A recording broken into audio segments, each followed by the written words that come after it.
water actually. Good evening. Welcome to What in the World Weekly Radio, or just What in the World Radio. I'm still working on my branding, so I usually don't worry too much about what's going on in the start bit because I clip them anyway, and people don't usually watch it this early. So what you usually have is people watching the bits I clip and put on TikTok. So if you're someone who's been sneakily following me on YouTube, maybe the first 5 minutes should be for you guys. First of all, thank you for watching and keeping up with me. And if you have any requests on what I should be doing, feel free to let me know. This is my third day going live in a row. I went live on Sunday. I went live yesterday. Going live today. Trying to continually grow What in the World Radio. Now, part of the reason why I'm having this conversation is because one of my videos about Nigeria took off for different reasons than I expected. So my Nigeria video happened to coincide with hello Diana. I don't know how to pronounce your name. I was gonna call you Diana, but I don't think your name is Diana. I think you were disagreeing with my position on yesterday's conversation, but I didn't really get a chance to bring you up to talk a bit more about that. So I think I saw some of your comments and I was gonna respond to them, but it was a fast flowing conversation. As always, I appreciate you joining. Thank you very much. I don't know if you have any thoughts on this. I don't think you're South African, but I would love to hear from my South African cousins. I suppose are we cousins? I suppose we are. I suppose actually maybe we're not cousins. Our cousins will be the Caribbean people because they're from the parts of of Africa we're from. You're Ghanaian. Oh, okay, fair enough. Fair enough. Have you been keeping up with this situation in South Africa? Do you have any thoughts on it? Anything that's going on? I feel like the more I reflect on being on What in the World Weekly Radio, What in the World Radio, I need to work on my branding. It would behoove me not to do videos about conversations like this, which are very important. So like I said, the reason I'm talking about this, A, is because it's very current, but also B, I made a video yesterday about Nigeria. If you're watching this on my YouTube, you probably don't even know about this because I barely post to YouTube. I could do a better job there, but I made a video talking about the flood situation in Nigeria, and off the back of that, a lot of the video kind of went viral on TikTok, but it went viral in South Africa.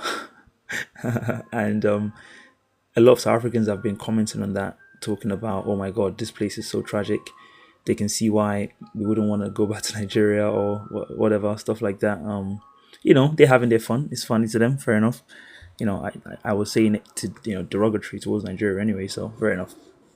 But then today is June 30th, and today is the deadline that the wait 1 second. I'm gonna start doing the recording. I mean, I'm not saying anything negative about them, so I'm not sure why they would come at me. I'm not critiquing South Africa in any way. I'm just curious about what's going on there. So today is June 30th, and if you haven't been keeping up with it, there's been a protest movement in South Africa aimed at ostensibly seems like undocumented migrants, and the point they've been making is that these people are bringing in a lot of crime. They're taking their jobs, things like that, and so they've been, talking about these people have to leave the country, and June 30th was the deadline they set for everyone that's in the country legally to leave. Well, again, today is June 30th, and so I'm curious to actually learn more about the situation. I've had people message me saying, oh, why are you not doing videos about what's going on in South Africa? I'll be honest, I should be, because again, I am meant to be What in the World, but I just haven't really been that tapped in. So I haven't really followed it with enough vigor. Usually my news is quite Eurocentric, which again maybe is a bit bad of me because I am African at the end of the day, right? But usually my news can be quite Eurocentric because that's where I know what's going on, and I know what our government is doing, I know what's been done against our government. So I'd love to hear from South African people, given that a lot of them are following me now off the back of my Nigerian video. I want to know more about why they feel the way they feel. Thank you, Khalik, coming in here with the likes. Let's keep tapping the screen. If you can tap the screen and like the video, hopefully we'll have South Africans coming in here, and they can just share their thoughts on how they feel about what's going on. I haven't really heard from many people that live in South Africa in a significant way like that. So being able to talk to one live, kind of like yesterday, I'm on my journalistic bag. So maybe I'll have a bit more success than yesterday. Yesterday, the aim was to talk to a Nigerian living in Nigeria. Maybe because they're so preoccupied with what's going on there, they didn't really come in the chat. But it was still a very useful and enriching conversation, which I was trying to clip last night, but for some reason TikTok won't let me download it. Or the percentages, yes, I faded that into the background. So the percentages you can see on the screen on my flyer there are the percentages of people in South Africa that are foreign migrants. So in 2013, 5.6% of the population were foreign migrants.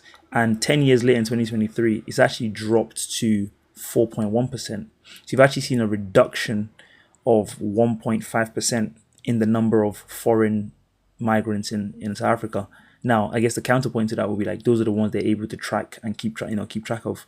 I guess it doesn't sound too, yeah, I mean, on the face of it, it doesn't sound too concerning. You're right, but I guess their point would be that these are the people you can account for, and it seems like, again, I'm not there, but it seems like a lot of the ire of the protesters is directed at the ones that are there, illegally. Probably more like the ones that are not like working in the white collar jobs and stuff like that. So those are the people that a lot, kind of like similar in the UK, right? A lot of the anger at migrants is not exactly directed at the people on sponsored visas that are working at JP Morgan and the accountancy firms, which a lot of the accountancy firms hire a lot of foreign workers. Let me tell you that now. You're not going to see people getting angry at those people. It's more directed towards the refugees or the people that kind of like, near the bottom, the Deliveroo workers, people like that. So, I imagine South Africa is much the same. There's someone in my chat called Tutu. That sounds like a South African type of name. Apologies if I'm kind of prejudging you, but you sound like you're South African. You look like you're South African. Where are you from? I don't know what your name is. It's just like is that alligator or something? And so that's exactly what the conversation is about. And so I haven't actually even heard from younger people. See, like if you think about it, when we talk about anti-immigrant movements and stuff, even in the UK, you always associate it with the older population, people like that. They're the ones that tend to have more of a otherizing view of other people. But it's very possible that I think from what I've seen in South Africa, there are some young people, based on what I've seen in my in the replies to my video anyway, who kind of have the same kind of views that we would expect it to be coming from more the older population. Again, I don't think there's anything wrong with that per se. I've actually done a video on this explaining my perspective, which it is basically Afrophobia. Fair enough. It's basically a lot of my ire is directed at the Nigerian governments, the governments of these other countries, because if those people's countries were much better, they wouldn't be in South Africa. And so, in as much as obviously I don't want to be seen of violence or looting or whatever like that.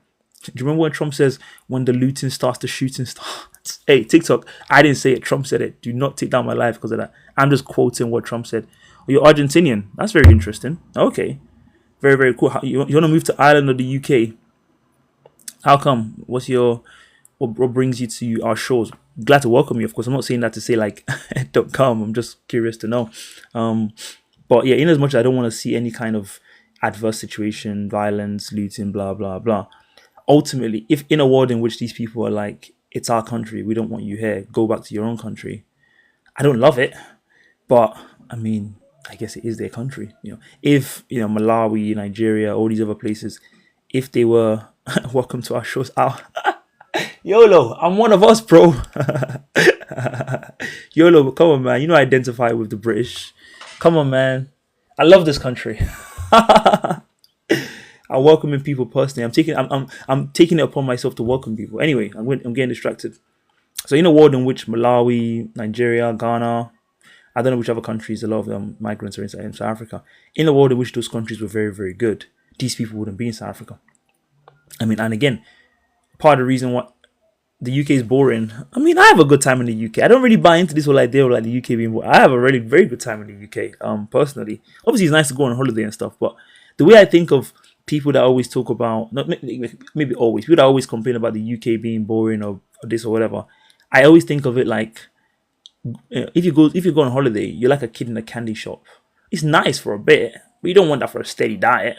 Like when I went to Italy, when I've been to, even when I went to Mexico and stuff, it was okay. It was nice. Actually, no, it wasn't okay. It was very nice. I don't want to make that my life. I got other things to do. So it's always good as a break. And I think the UK is good for like a steady life. Very low crime. Public services seem to work more or less. There's enough of what you need basically, and then you can always kind of go to other places to have your fun. Argentina, for example, if you're so inclined. And again, see what the Argentinian gentleman, I think it's a gentleman. I'm not sure if it's a gentleman or a lady. The point he's making there is also like, yeah, from a lot of outsiders' perspective, the UK is quite wealthy. Obviously, we complain and say like, oh, the Americans are making £1 million in McDonald's or whatever, But for most people around the world, the UK is very it's the hardest place to integrate. I don't think the UK is hard to integrate. Why are many people leaving the UK then? Well, people have always left everywhere, right? People go wherever they want to go. Like the UK is a developed country, and so you can be educated here and be doing very well here, and decide to take your talents to America or this place or that place. I'd love to see the numbers to know how much of a crisis this is, but loads of people are leaving the UK, loads of people are coming to the UK. So what makes those people leaving the UK more special than those that are coming here? I don't know. You tell me. I don't know if it's as much of a crisis. Fertility rate is low. Yeah, a lot of our countries are older. So people don't want to have children because it's very expensive, and so fertility rates are going low. Shobonello Innocent. You're South African. I'm hearing South African names, but no one wants to come up. Should I just invite someone up?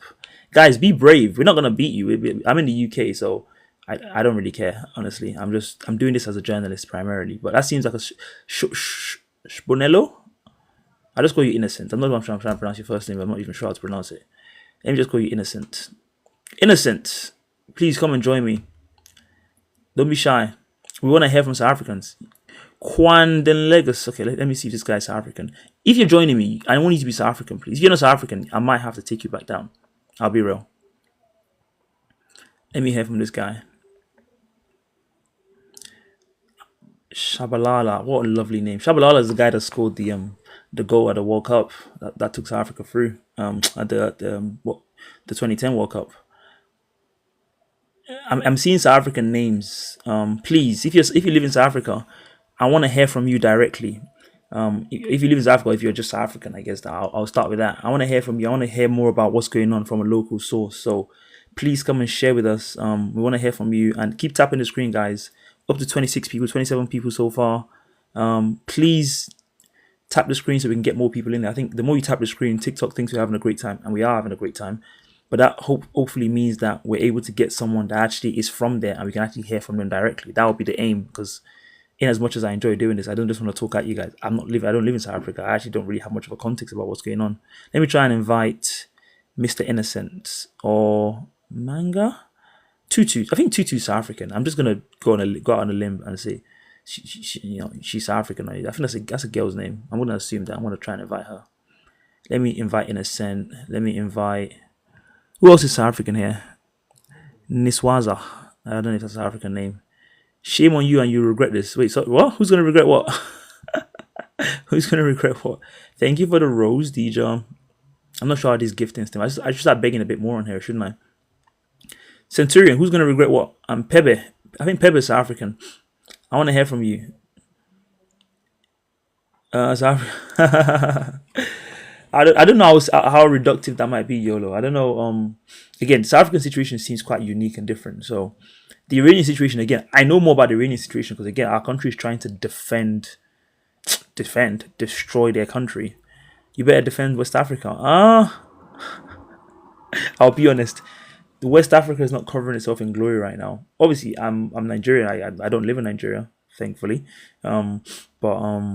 If there's a perception that, and again, it can even be a situation where in a world in which like this movement was against defenders, in a world in which this movement was against legal migrants, I wouldn't love it. But ultimately, it's a situation where if our countries were good, we wouldn't be in South Africa. We wouldn't be probably in the UK. I mean, maybe we might be in the UK because, again, just because your country is good doesn't mean you don't move to other places, right? But fundamentally, a lot of these people are there because their countries are not very good. Now, is that the problem of the South African people? Not really. They'd say they have their own problems to deal with. And I understand the lefty position, which is like, we're all a global family and everyone's getting along, all that kind of stuff. Yeah, I would like everyone to be getting along and everyone to be having a good time. But ultimately, to be fair, there's too many Nigerians in the West. You know what? Yeah, you might have a point. I heard there's 1 million Nigerians living in America. It's crazy. Nigerians are everywhere. Even the whole visa, what do you call it? The student visa route and stuff like that. Let's be honest. The reason why they curtailed it was because of Nigerians. I don't have the facts in front of me, but I know Nigerians bomb rushed that system so much that they were like, you know what?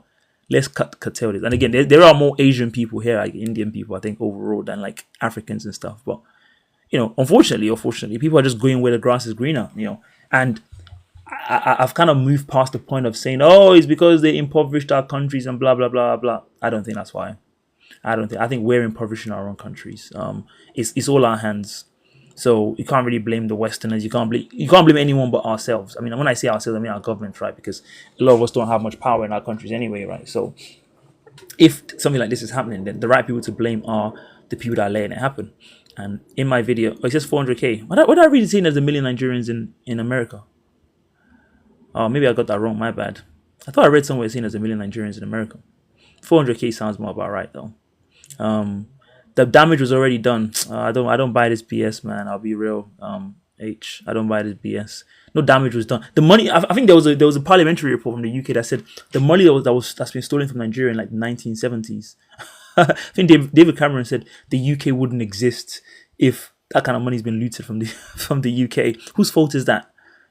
Whose fault is it? Like what's going on right now? I think if anything, if you think about it this way, yeah, if you keep on saying like, oh, it's their fault, it's actually it's kind of racist towards African people. If you keep on blaming the West, obviously in some situations it's literally like the West's fault. Like Iran, like, they're trying to destroy their country. If Iran collapses now and they were blaming the West, they'd have a much more credible case. In a world in which they left us to it, 1960 we got independence. In that amount of time, this is 66 years later, and the best we can do is flooding another African country. Really? So the damage is that bad that like there's nothing we can do to like. I mean, come on, man. It's embarrassing. Like it shames us. It's basically saying like, let's be honest. Can we be real and say in a world in which the UK was still the colonial master in Nigeria, it wouldn't be this bad? That's true, and that's so shameful. Again, I hate saying that out loud, but it's true. How can that be? How can it be that like we would have been better off not being second class citizens? I mean, we wouldn't be second class citizens, but like would have been better off under the leadership of other people. Oh, God's sake, what are we doing? Anyway, I keep seeing a lot of South African people jumping in and be like, yes, get them out, blah blah blah. Sian 909. I want to hear from South Africans. Flacco, you disagree with that? You say you disagree with that statement? I don't know, man. I find it hard to disagree with it, given how it looks before compared to what it looks like now. And when you think about it again, I'm not a fan of like they just did resource extraction. I don't know. I don't think they just did resource extraction. I think they built a lot of stuff. Incidentally, part of how you extract resources, like stuff has to work, right? You need roads to transport the oil. You need to build these drilling platforms and all these other things. We just built our first refinery in 2024? Again, now I'm taking the stuff away back to Nigeria now, I'm getting distracted. I do want to talk about South Africa here, by the way, but like Nigeria built their first refinery in 2024. Really? Really? So when the British were extracting the wealth, I guess they didn't bother to build that. Now that we want to extract the wealth for ourselves, we can't build that until 2024, or is it 2023 when the Dangote one went active? Really? That's also their fault? Okay. Anyway, I don't want to get distracted. I want to hear from South African people, especially those living in South Africa. Come and share your thoughts with me. I want to hear from the people underground. This is some underground reporting that I'm trying to do here. So if you're South African, I might just invite you. V looks South African. She looks like she's just chilling in there. V's quite a pretty girl as well, by the way. V, I think everyone's going to agree with you. People always agree with what pretty people have to say. So don't worry about that, V. Come and share your thoughts with me. Don't be shy. I want to hear from people that are there, that have strong opinions, or maybe not that strong, actually, just people that have opinions about it. Mr. Watcher, how are you, mate? Thank you for joining me on What in World Weekly Radio, as usual. I've been talking for almost 20 minutes, and I'm still waiting to see if any South African people will be. I want to see brave enough, because honestly, it's not that scary, and I don't have enough strong opinions where I'm going to be critiquing what you're saying. I actually just want to hear from what you're saying. Only one works at full capacity. Okay, whatever you say, buddy. Fair enough. If you say so. Okay, the point is not about the fact that it was the first or the second. Okay, you guys, I'm sure there's maybe refineries that are working before. Guys, you know what I'm talking about here. There was nothing working significantly. Okay, stop acting silly. Even the Dangote one, it's not even enough. Okay, it's only one. We need more than that. So stop getting weedy and start like, oh yeah, but technically we had one before. No, why are we importing record numbers then? If everything was so great, you get the point. Stop distracting me from what I'm saying, please. Anyway, I do appreciate your liveliness, though. Apparently, there aren't that many people on the march today. Oh, okay, really? On the day of the June 30th, I thought there would be like record numbers of people at the march, given how it's happening. Um, but yes, if you're enjoying the conversation, again, I would love some primary source reporting. But do feel free to follow me. Thank you for the follow, Tam. Is Tam like my friend Tam? I have a friend called Tam. I don't know if that's him or not. But thank you for the follow nonetheless. If you enjoy my posts, you like journalism and reporting like I do, you like talking about what's going on in the world, make sure you follow me, stick around for that. Let's grow the community. Tap the screen. Let's get more likes on this so we can get hopefully some South African person brave enough to come and speak to us about this. I'm still waiting for them. I think there's some of them in the chat that are listening. I think they're waiting for someone else to come up and talk. Now, again, needless to say, you don't have to have a specific position. You can agree or disagree. I don't know how you feel about it. I've seen some videos of people talking about this and they disagree with a stream of memes says what's going on there. Good question. So if you don't know, basically, South Africa is having a kind of I don't know where you're from, stream of memes, or if you're from the US or the UK, just think about if you're from the UK, think about what Reform and Restore are doing in the UK. If you're from the US, think about Trump and this singular issue, which is immigration. Young Keith, South African, yes, finally, do you want to come up? Yes, let's go. Young Keith 6. I'm guessing by you saying South African here, you're interested in coming up. UK, but you have some agents that you work with. Yeah, basically, they're tired of immigrants. They're saying so they want all the, illegal immigrants. I don't know how much they care about legal, but they want illegal immigrants to go. Do I support them? Do you know what? Good question, Irvin. Do I support them? To that I say, it's not my country. Yeah, that's the same thing I say about Iran. Do you support the protest against the Ayatollah? Do you support the Islamic theocracy? It's not my country. Okay, how the people of Iran or South Africa choose to run their country is their business. Okay, I'm gonna stay. Obviously, I don't want to see violence anywhere or whatever like that. You guys know I generally oppose that kind of stuff. But like, hey, if you don't want, if you want to have less of this or less of that, bro, do you? Young kids, I just send you an invite. Oh yes, let's go. I love it. Where am I from? I'm from What's I'm up, brother? from How are you? Nigeria, but I live in the UK. I can still take an interest. I do take an interest. That's why I report on it. Can you hear me? Young. Oh, sorry, my earphones are not in. My bad.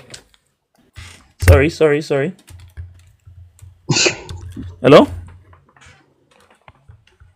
Can you hear What's me? up, brother? How are you? I'm not bad. How are you doing? Yeah, I can hear you, man. What's up? I'm not bad. I'm not bad. Are you do you live in South Africa? Sure. I'm a South African. I'm a student over here. Oh, you live in the UK or you live in South Africa? Sorry. No, no, no. I'm a South African student. Oh, okay. So you live in South Africa. You're a student. Okay. Which state or city are you live in? I actually don't know if Yeah, South yeah, Africa have yeah. states. Or, is it provinces? What do you guys have? I'm not sure. Gauteng, Johannesburg. Johannesburg. I'm in Okay. Gauteng, Johannesburg. Okay. Nice. Okay. And have Yeah, you? yeah. Can you give us a lowdown on what's driving the protest in your view? What's the reason for it? All that kind of stuff. I'd really love to know from someone on the ground.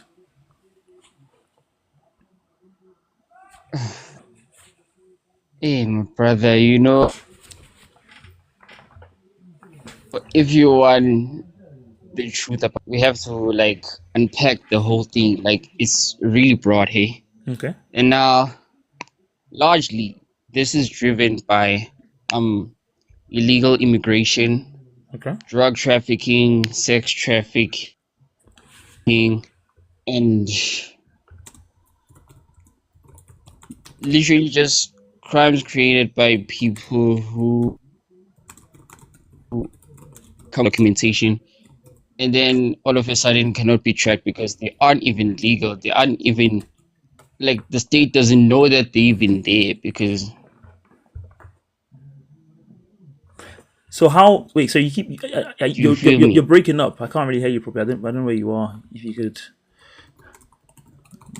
crime stat. If you can go somewhere, maybe your connection's a bit better, perhaps something like that. Oh yeah, my bad. No worries, no worries. I'm just looking up the crime stats of South Africa while we're here. Obviously, it's probably not going to give us a number on like who's doing it specifically, but Huh? just to see. Okay, are you still there? I don't know if we've Sure, lost. sure, I'm still here, man. You're still here. Okay. Anyway, so you're saying there's a lot of crime and a lot of it is being done by people that can't be tracked because they're in the country illegally. Is that what you're saying? Yeah. Okay. Okay. It's really a lot. It's not just only that, man. I'm saying what comes to my mind at the moment. Oh, Litha, she seems South African. Yes, let's get more South Africans in here. Yes, let's go. Okay, so that's what comes to mind at the moment. So, do you support the movement broadly, generally speaking? Do you think a lot of these people need to go? I mean, I get clearly if you say like a lot of them are criminals, then it makes sense that you think they need to go. But I just love to hear, what your personal take is. I guess.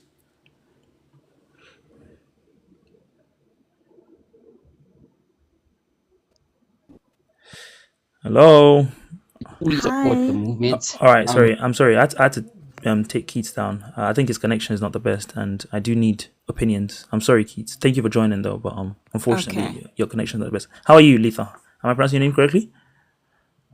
I'm good. How are you? I'm not bad. How do I pronounce your name? You're good. You're spot on. Okay, Letha. Okay. Because sometimes you guys It's have an fine. accent on the T or something. I'm like, I'm not ready for that. Uh-huh. Okay, I see a lot of people who are like up in arms about, oh, but even people who are documented are getting like harassed and whatever. And I think people are forgetting or ignoring the fact that a lot of people who are quote unquote documented Mhm. have been found to, these documents are fraudulent, Okay. expired. Hmm. There are people who are operating businesses on visitors visas or Right. student visas or asylum, which is not supposed to happen. So all of that in and of itself is also illegal. Right. So this isn't something that is a single issue thing, Hmm. because you also can't look at all these people who have these documents or who are able to slip into the country illegally in an isolated way, because they have officials who are South African who are selling these documents. Ah, They are there's a complicity bribing going on. Right. border Right. officials to Right. get into the country. They are being rented these premises, these where they're operating their businesses Hmm. by South Africans. So it's everyone's issue, Hmm. but the presence of people like that, I think also our constitution and in particular what our law says about immigrants and asylum seekers and refugees, it is so broad that it allows for this influx to be happening, basically. And the issue is we're basically taking in, Hmm. we're importing poverty on top of our own issues with inequality, with access issues to people not being able to access education, unemployment, Wait, sorry. all Can, of can I these can I can I things, with just get having some more details on like that point you mentioned about? 60 almost. Can I get more details on that point you mentioned about the law? You said the law is. It's not like you're saying the law is quite lax to allow anyone to claim refugee status. Like, can I understand a bit more about that law? It, Point? it is, it Okay. is, it is in essence, because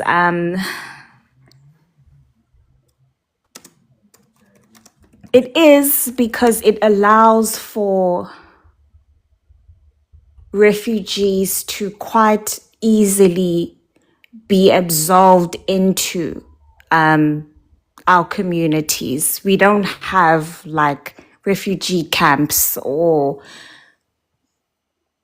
set out separate places for immigrants and refugees like in other countries, where there's separate funds and housing and all of that set aside. So a lot of these people themselves don't have money. Right. So they're coming here, and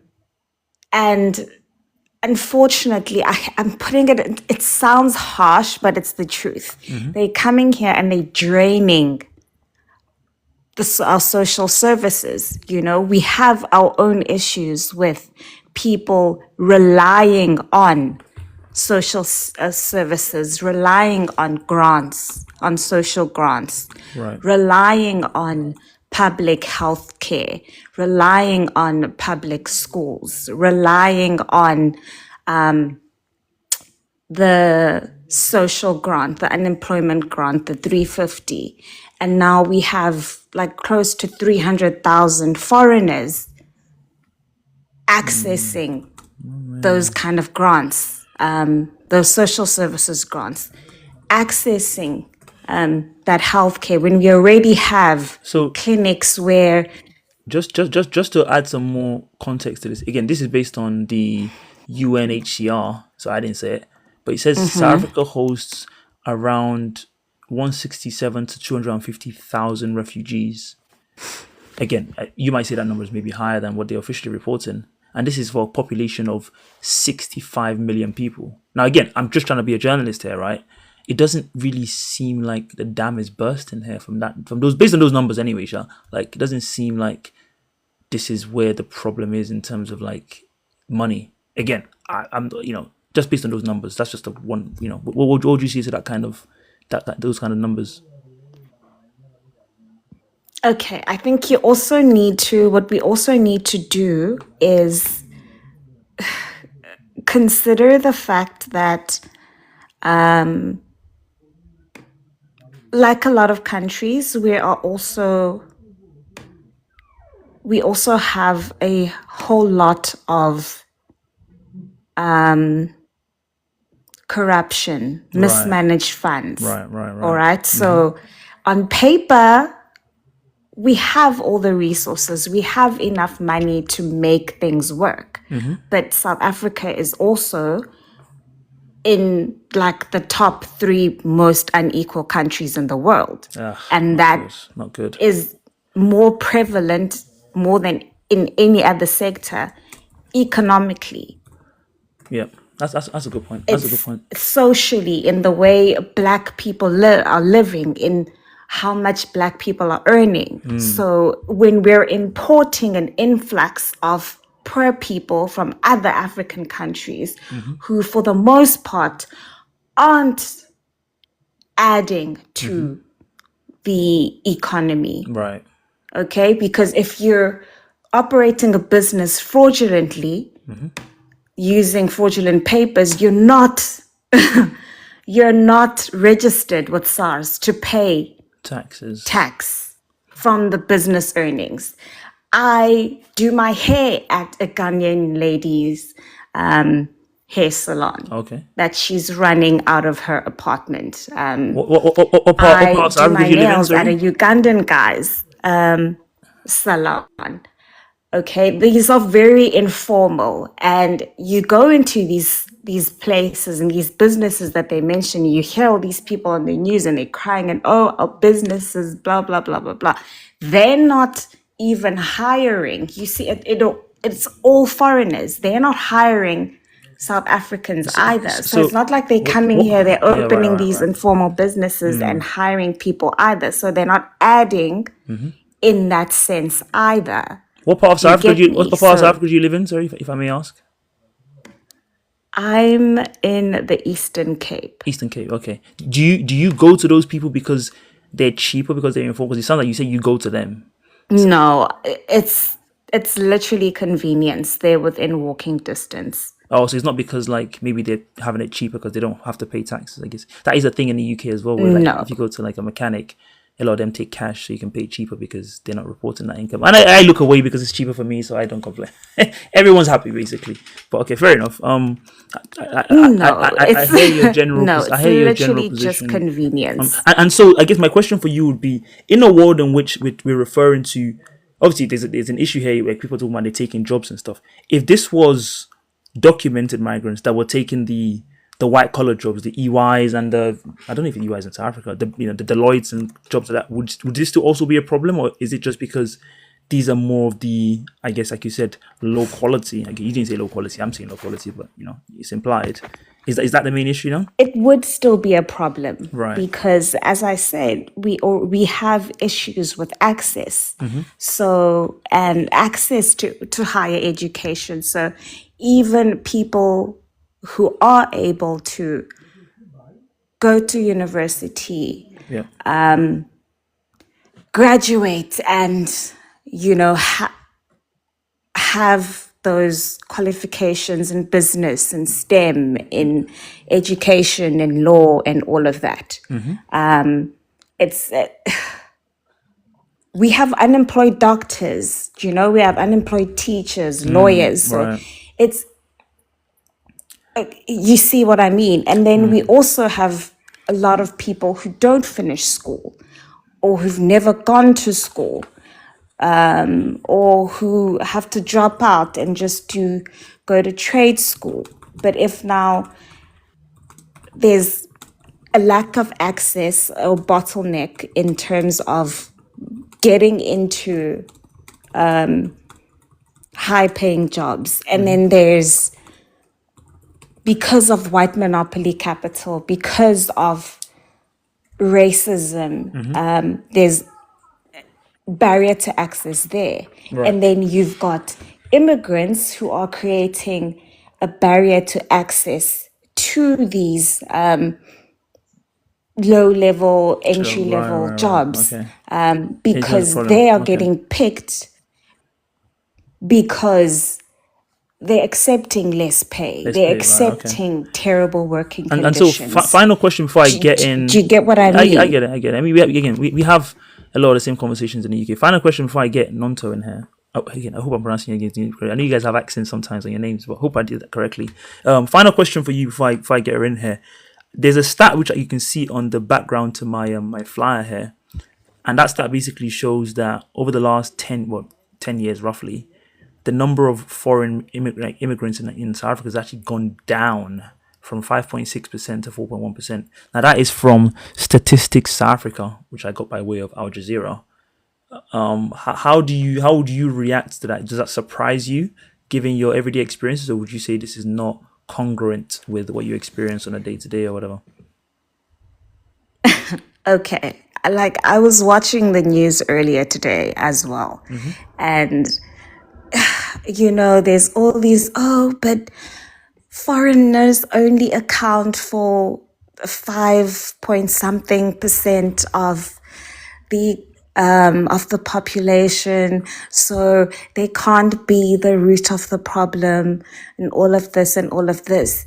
And you're not taking into account the fact that we're talking here not about documented people. Okay, these, what you're talking about, and these people have been accounted for, are people who have documents, or people who have been caught and deported. Okay, there's Right. there's a much bigger population that haven't been caught, that are still roaming around. Okay, and I think enough. that's very evident by these repatriation Okay, fair enough. processes that have been happening, where you see just floods of people coming from all corners of the country. Okay, I get your point. I think And- what I would say though is that we have a similar situation here where, again, I don't know how, I actually don't know how the media's been covered. Maybe that's something I probably should have been asking. But maybe I'll ask Nonto that. I know she's been patiently waiting. So let me get her in here. Maybe I'll come back to you. Okay. After we do that. Thank you so much for sharing. I really appreciate your eyewitness testimony. If you want to say first-hand accounts, I love first-hand accounts on World Weekly Radio. So I genuinely want to hear from people. Speaking of which, Nonto, how are you? I'm good. How are you, AJ? I'm not bad at all. Thank you so much for joining. Maybe we should Perfect start. pronunciation of my name, by the way. Oh, nice. I'm a I'm multicultural that way. Anyway, maybe we should start from like just clearing the table, understanding what parts of Africa you live in, maybe some background information, whatever you feel comfortable enough to share, just to give background to the audience, and then we can get into the questions. So I'm originally from KZN, but I am in Pretoria now. Pretoria, okay, nice. Okay, and in terms of what's going, obviously, we've had some context, we've had some details. Let me ask you about the media element, because that's something I'd love to know about. Obviously, in the UK, we've had this kind of Quickly, before you ask, sorry if I'm just going to cut your thought process off quickly. Please just remember what you were going to ask me. What I actually requested for was Lita actually sparked a thought in my head that I think a lot of people don't, especially from outside South Africa, don't necessarily know about in terms of when we say our resources are being used up, where that context come from. So I'd like to provide a little bit of context on that. Okay, yeah, sure, go on. Okay, so our services or the money for our public services are provided through our taxation, obviously, Right. and our taxes are allocated towards hospitals. They're allocated towards public schools. So these are all public services, not private services. They're allocated toward public schools, public public hospitals, police station, the fire department. So each municipality gets an allocation of funds based on how much the census that is done by Statistics South Africa says they are in Right, a of particular course. neighborhood or municipality.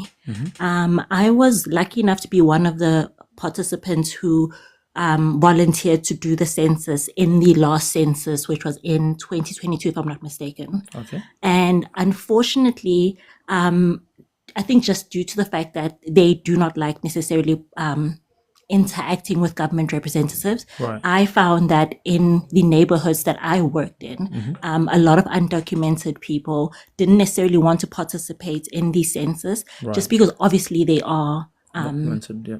agitated or afraid of interacting with government representatives. Yep. So then they aren't accounted for in the numbers of the people that are in the municipality. So then how do you then allocate enough funds for the municipality for fire department, for example, Right. for the hospitals, for example, for public schools? Yet these people still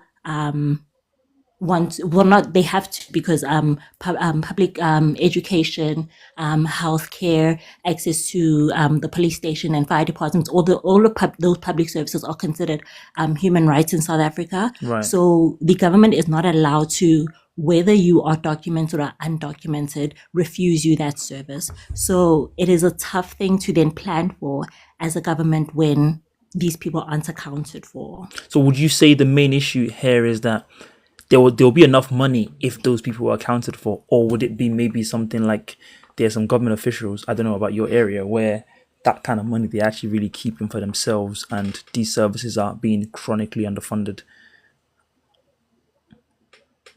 I think it's a multiple factor issue. So I would say it's threefold. The first thing is obviously they're not accounted for because you can't account for someone you did not count. Secondly, there is just a limitation of how many people are taxed in South Africa.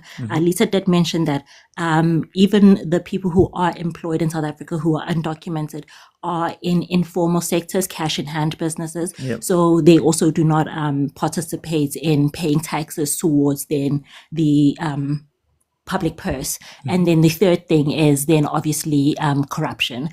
We can never in our countries take away the fact that corruption is one of those things that is a factor. So I think all of those things are a factor. Yeah. Okay. Nice. Okay. And clearly, I wouldn't say like what do you call it?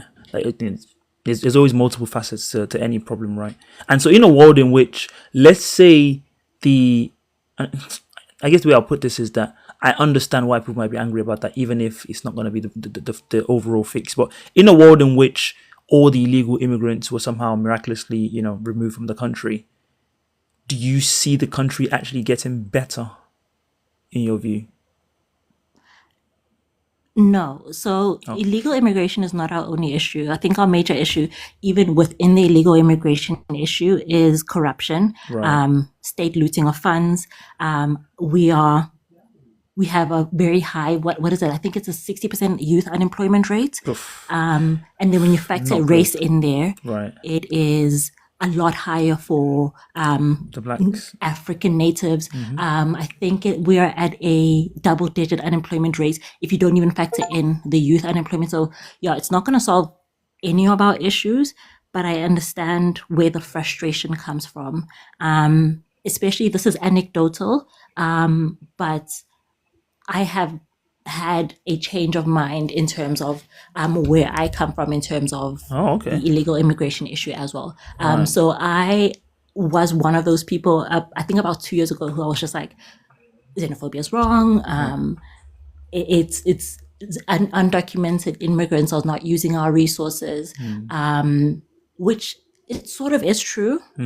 But I do understand where people are coming from, having then also at that point never participated in the public healthcare or never having had needed the government to assist me in any way up until that point. I'm sure you can hear I sound privileged, but but up until that point, I'd never had needed to access anything governmentally in Right. terms of assistance. Unfortunately, fell ill, had to go to a government hospital. It wasn't that bad, but I spent overnight in a waiting room trying to get in, just because of how overcrowded the hospital was. I went there end of last year, same hospital, with a niece of mine who had broken her arm. During the whole stint where Dudula was taking people out of queues, and instead of waiting overnight for us to be seen for an X-ray, Dudula was we were taking you in out and queues. out. What's that? What's that? Who's that? I don't know what that is. It's a organization sort of similar to March and March. I don't know if you know March and March. They're the ones who are currently the ones who are spearheading the campaign against illegal immigration. March and with March. Dudula, it was, yes, it's I think March and March, if I'm not mistaken. Oh, okay. I wasn't aware of that. It Thank you started for as March in March, but now it's the March March and and March movement says there will be protests every Thursday with next month's photo. Oh, yeah, I can see it now. Yeah, March and March. Okay. Yeah. So, okay, so you were going to say, Yeah, like, so when you were, previously, yep, you're gone. the movement was being so previously the movement was being spearheaded by a group called Dudula, Operation Dudula, and I kid you not, the very same hospital, very same circumstances, was coming with someone who didn't have a file, so needed to open a file. We were in and out in 2 hours. So it's a literal tangible proof of The the difference. overburdening of our hospital system. Okay. I mean, when you say it like that, it sounds quite stark, right? And so you think that movement kind of scared them away to not go to the hospital, which is not great, right? Because I guess people are in hospitals because they usually need it, yeah. I suppose, right? So it's not ideal. Now, So their argument was that if you travel anywhere, you need health insurance in order to be able to access healthcare.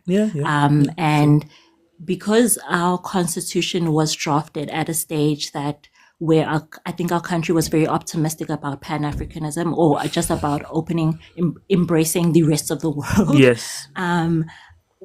Here in South Africa, you can access free governmental health care on a 90-day visa, which a lot of our SADC neighbors, you can just enter our country, visa upon arrival for 90 days. And then what a lot of people do is then they will go back to the border every 90 days to stamp their passport to be able to stay in the country. Wow. Interesting. Yeah, so yeah. Okay.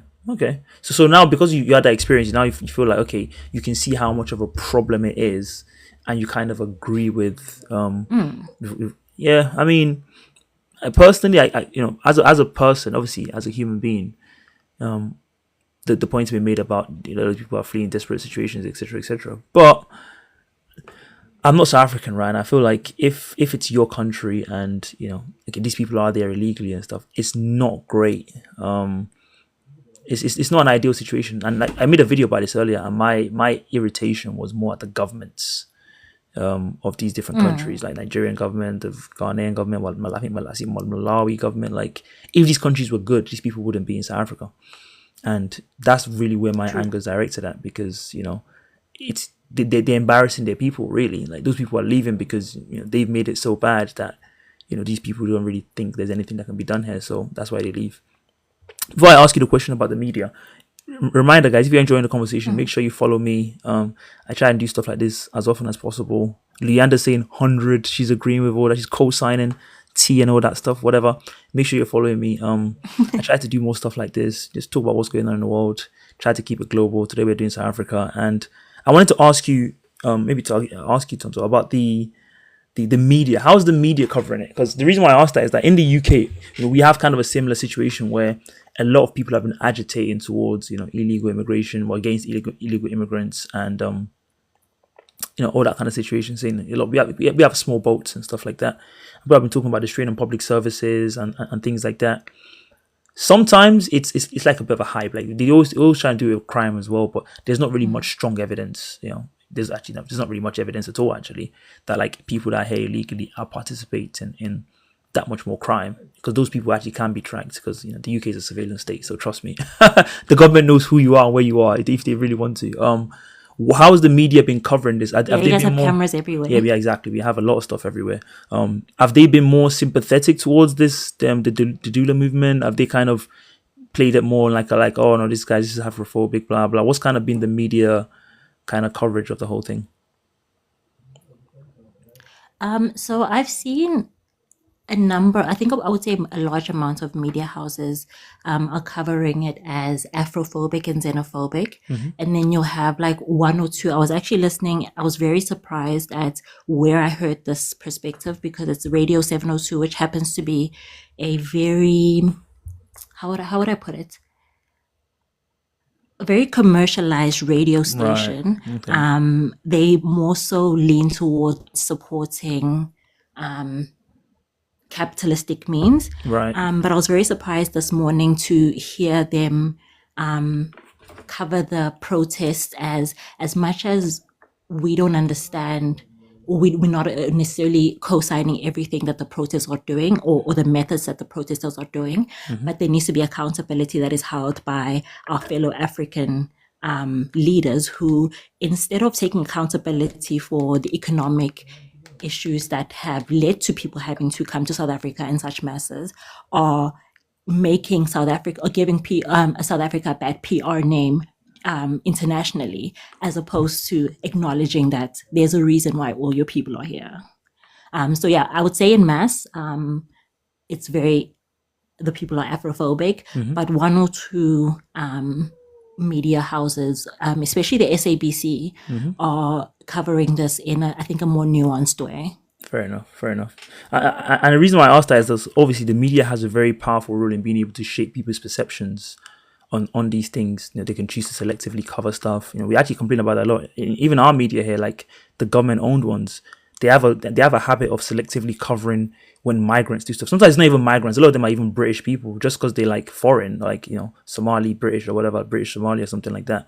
They will hype up when those people do crimes. But when you see people that are whites of Celtic descent or whatever doing crimes, then they don't really want to cover that. So that's why I was curious to know like how much of that is shaping the perception or reality, whichever one you want to say there.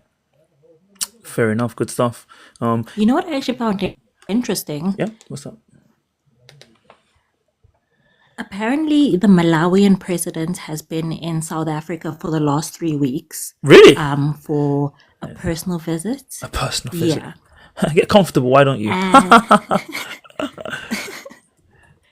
And it's funny how a lot of our media houses have been interviewing the Malawian people who were in, I think, KZN Durban, for being repatriated, interviewing them on how the hardships of having them sleep outside, just how this whole situation has been inhumane for them.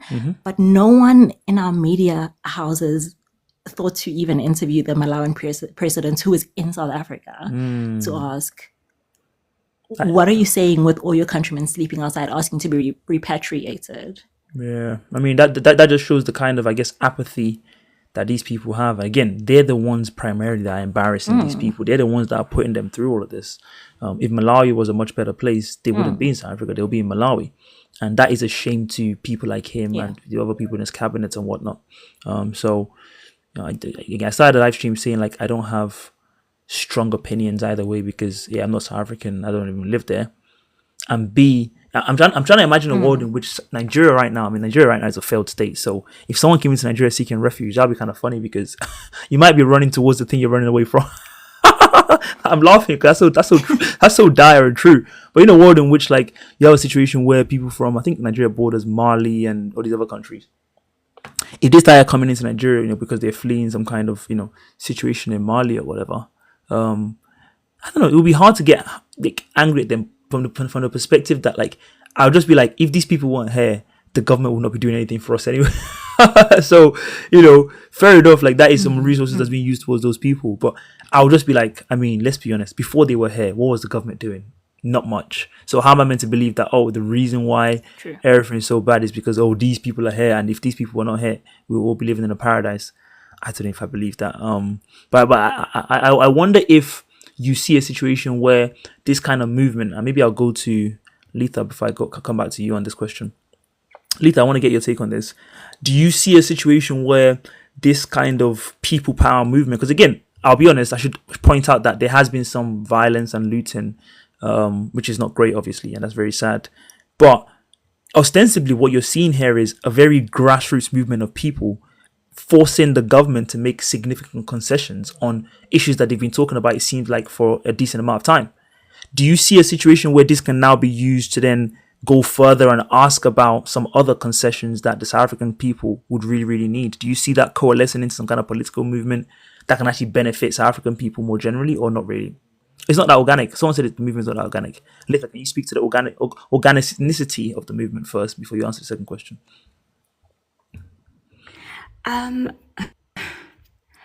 Honestly, I don't see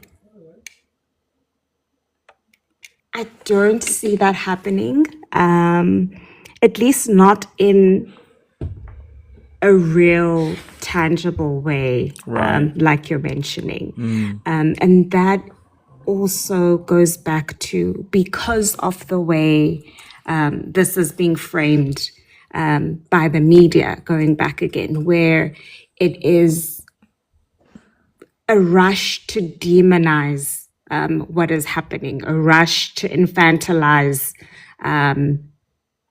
these illegal migrants, when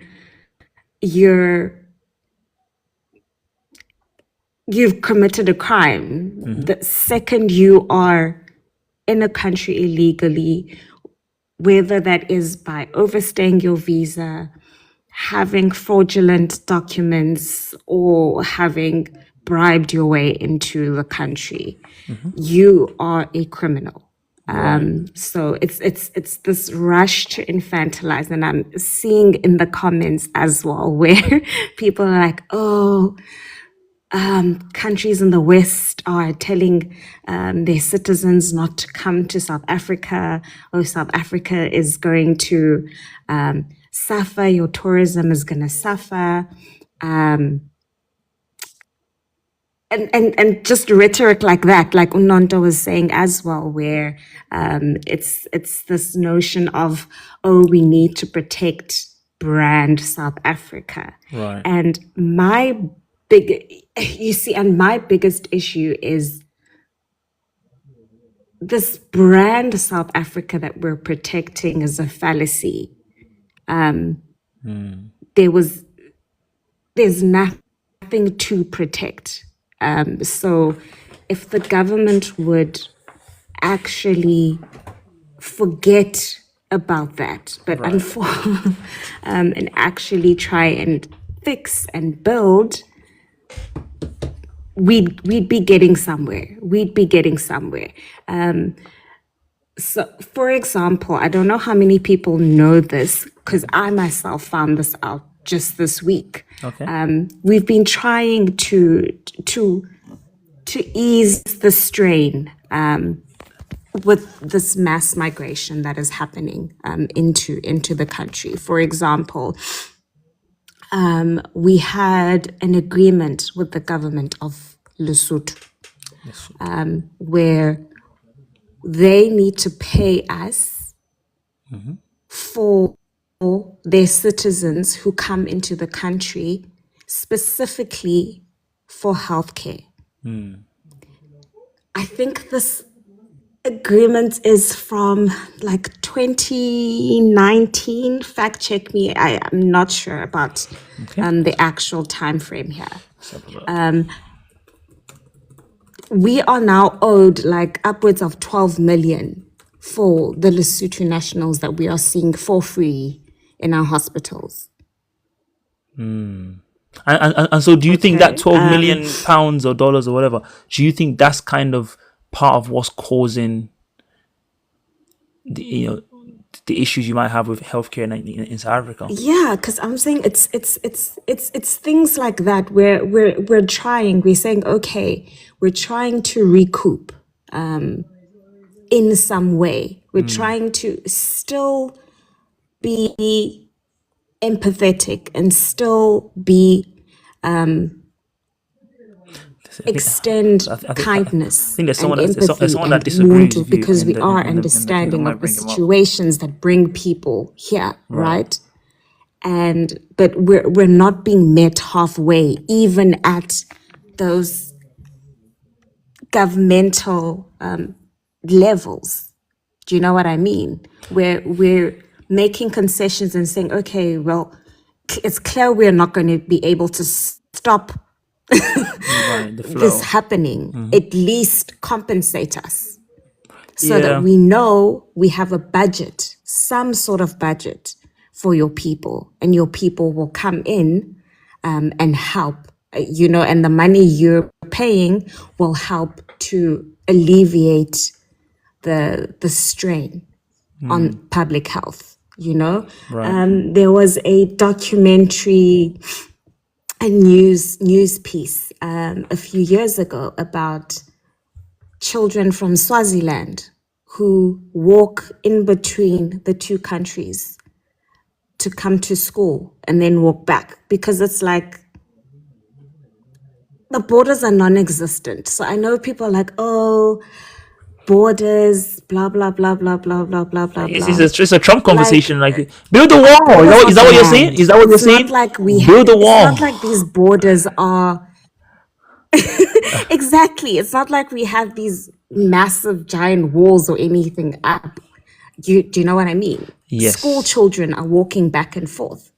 Do you know what I mean? Meanwhile, we have school children who are South African who are still going to school under trees or in classrooms where they packed 50 in a classroom. They don't have textbooks. Do you know what I mean? They are still drowning on their way to school because they're like walking and having to cross rivers. But it seems like some people would say some people would say, I just looked up now because I actually know a few people from Eswatini. Some girl I used to date was from Eswatini, actually. They only have 1 million people here. It seems like some people would say that the reason why those school children are sitting on the trees and stuff is not really because some children from Eswatini are walking across the border. It seems like it might be because the South African government doesn't actually care that much about whether or not everyone has adequate education. What would you say to that?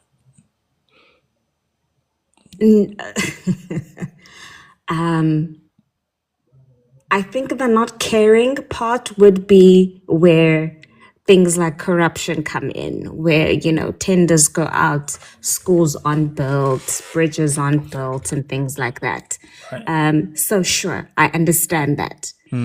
However, you can also not then use that as an excuse to ignore the fact that then on top of that issue, right, of these resources and these things being underdeveloped, we are also importing issues like this Do you get what I mean? No, I'm so sorry. I take that point, but I would say like no children, man. Let the kids learn. That's how I feel about because Host, children are different situation. But anyway, birthday makeup. I don't know what to call you. AJ, I beg you. So I'm so sorry I had to interrupt here. It's frustrating. I'm not to be rude. When they're gaslighting, like this, you Wait, have to okay, call it out. wait, You wait, can't just calm listen. down. First of all, calm down. I'm calm. We've I'm been calm. having It's a just so very civil frustrating. I just conversation came so from. far. I appreciate your No, frustration. of course. But But make sure I'm gonna let when you. the I'm gonna wait. gaslighting I'm is gonna let there, you yeah. speak. I'm gonna let you speak. But again, remember, I would say ostensibly you're speaking to people that are from South Africa, right? They have more of a stronger, feeling about it because they live there. I don't know if you live in South Africa or not, but when you respond to them, let's keep it respectful and have. It's nice to have a back and forth. Right? We're all passionate, smart people here, but make sure you keep it relaxed. Yeah. All right. I'll give you the floor. You say your people are gaslighting. Tell me Yeah, more about thank this you. gaslighting. So this issue of fighting foreigners didn't start this year. It's the first one I can remember as clear as yesterday was in 2008, and that's when they attacked Nigerians, right? That's when they attacked Nigerians. They say Nigerians bring drugs into the communities, blah blah blah blah blah. Right. Right? That's 2008. That's nearly 20 years ago. So it didn't start today. So the issues we're talking about is not a today issue. One of the issues they keep talking about, illegal immigrants. I understand that illegal immigrants, if you're not in the country legally, you should be arrested or deported, blah blah blah. But this March, which started in February, is not only targeting illegal immigrants, they're targeting anyone who is black and African. That is the difference. They're not attacking white people. They're not attacking Indian people. They're not attacking Chinese people. They're attacking only Africans, legal and legal. So they keep saying, you hear some of them come on live and say, we're attacking illegal immigration. Okay, so why are you also attacking other Africans who have their papers? And they will gaslight you and say, it's not real, it's government propaganda, blah, blah, blah, blah, blah. But it's like you and I watch a video together. We see them attacking a Somali man who has a little spaza shop. They're attacking this. We see the video. They're telling me, no, it's not real. It's AI. Are you trolling me? That's why I came. I was like, let's stop this gaslighting. So you're the saying thing it's going beyond there's a lot of the just the illegal. it's beyond that. It is Well, and it is Afrophobia. That's what it is. just to clarify, if the violence is deplorable, I'm guessing we all condemn that. But in a world in which they were just like even the legal immigrants, they don't want them in the country. Would you say that's a Afrophobic position? If they don't want legal immigrants, Yeah, they just don't want many immigrants. They just want less immigrants. that's no problem. They don't want immigrants. Okay. So why is it they only target black people or black Africans? Oh, so your point There's is illegal Chinese. Yeah. There's illegal Chinese. There's illegal Chinese. There's illegal white people. There's legal white people. There's illegal Indians. There's legal Indians. There's illegal different people from. all right. Why is it only African people? That's what I'm saying. It's a question. It's a question. Let me put it to Nonto. You've been sitting patiently. Yeah. Let me ask her. Nonto. I'll mention just one more thing. Let's do one at a time. Let's do one at a time. Yeah. Let's keep some order in here. Nonto, let me get you in here. Thank you for waiting patiently. Okay, so the answer I would say is twofold. Sorry, I'm getting over flu. The answer I would say is twofold. First and foremost, it's proximity. So a lot of the lower earning African individuals tend to live in the townships, and that's where you're seeing a lot of the protests that are happening. It's in the townships. So a lot of the people who have frustrations with illegal immigration are also in the township and are experiencing competing for services with their neighbors who happen to be illegal immigrants. I would just like to, before I answer the second one with regards to the white immigrants and the Chinese immigrants, ask birthday makeup. Would you consider a case where, for example, the one I told you about, someone who comes from Zimbabwe, Malawi, where they can come to the border visa free, they get their passport stamped, and they get to enter the country. Visa upon entry for 90 days. And then every 90 days, they go back to the border and stamp a visitor's visa for 90 days. Would you consider that someone who is in the country legally? Yeah, they are... Sorry, I'll answer the second part later. Well, if they go within the time period, I will assume they're illegal. And if they're using the resources of the country the same as someone who is a citizen of the country, because they're living here full time, they just happen to be stamping the passport every 90 days. Is that legal? Yeah, Or is that just abusing the loopholes of our laws? but are they putting back into the economy? Are they working? Or they have a business, or they work, or they do So something? they tend to be people who do piece jobs, so cash on hand jobs. I'm trying to think of a gardening services. So not necessarily jobs where you are pay as you earn tax. It's more so people who are earning cash in hand. And the majority of the tax that they are contributing is VAT. But also consider that even with VAT, there are some food items that are not taxed within VAT. So VAT doesn't necessarily contribute that much towards the majority of the taxes. Are they going into taxis driven by South African drivers? The Taxi Association doesn't pay taxes. No, but are they putting money in South African drivers, taxi drivers? When they get in the taxi or the bus, do they pay for their fare? Yes, I do. So when they pay for the fare, the South African taxi driver takes that money and goes home to his wife to buy a meal, right? So my question was based on using government resources, which are funded by tax resources. So I didn't necessarily say they don't participate within the economy of South Africa. My question was, the frustration is because people are competing for government resources, and government resources are allocated to by tax. No problem. I get that. I get the competing for resources. Okay, so why is it why don't you go and compete for the mines and the banks that the YT people own and the farms? 90% of wealth in South Africa is in the hands of the YT people. Sorry, in the hands of the non-blacks, right? In South Africa, the non-blacks own 90% of the wealth. So why don't you? So I'm not to be rude. I know I'm kind of defining the I think question. that's moving the goalpost. No, I'm not moving the goalpost. But say, okay, I get. Okay, they're protesting because these people are taking the resources. 100% they should protest. I stand with them. I stand with South Africans from Malawi who are taking their resources. Okay, after that, why don't they go fight for the mines then? Why don't they fight for ownership of the mines and the banks? I think that also leads on to me answering the second part of your question. Okay, sorry, go on. Why don't they protest against the Chinese immigrants or the digital nomads? I can't necessarily speak for the digital nomads because I think that's the middle class and other white people's responsibility to fight against the digital nomads, because they are the ones who are then fighting for resources with the digital nomads in Cape Town and all those places. They're increasing rents for the middle class. And if the middle class doesn't want to fight that fight, listen, you can't blame poor people for not want to fighting the fight for them. But with regards to the Chinese factories, I know in my hometown, specifically Newcastle, there used to be a very booming textile factory, South African factory industrial place within within Newcastle. It's right by town. We call it Emafemeni. And a lot of those factories have been taken over by Chinese and Taiwanese companies, I think.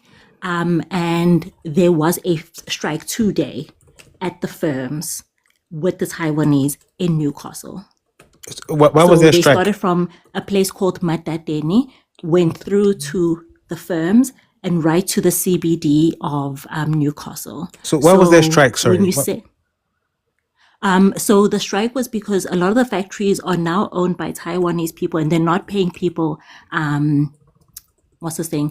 minimum wage. They're not paying them. They are no longer labor unions that are strong within those firms, because obviously they're not South African owned anymore. Okay, so they took the protest there in order to demand for those Taiwanese factory owners to be able to pay people a livable wage. This is so funny, my love. This is the funniest thing.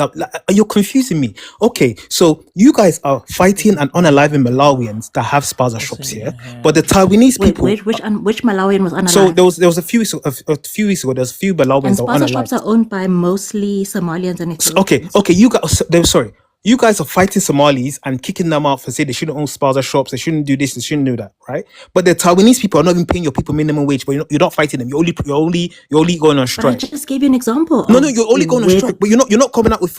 My thing is, why don't you have the violence and the vim and the energy and that that thing, the way you're going out to fight other Africans? Why don't you have that same? Why are you only going on strike for the Taiwanese, only on strike? But when you see Somali people, I should say, I imagine that Nonto opposes violence and all that kind of stuff, right? So it's unfair to kind of ask her yeah. that I kind don't of mean way. her I literally. imagine I'm just talking she about the doesn't. mindset. Not yeah. Of course, not Nonto, not you. I'm I just saying, also have yeah. seen a lot of people who interpret. So I'm also Zulu, who interprets the Zulu guys who are marching in the streets with their shields and their whips and their sticks as intimidation. And I understand, looking from the outside, why that might look like intimidation. But when you go to Zulu wedding, we're wearing the exact same outfits. So I also do think there's a little bit of anti-blackness with associating Oh, cultural wow, attire interesting.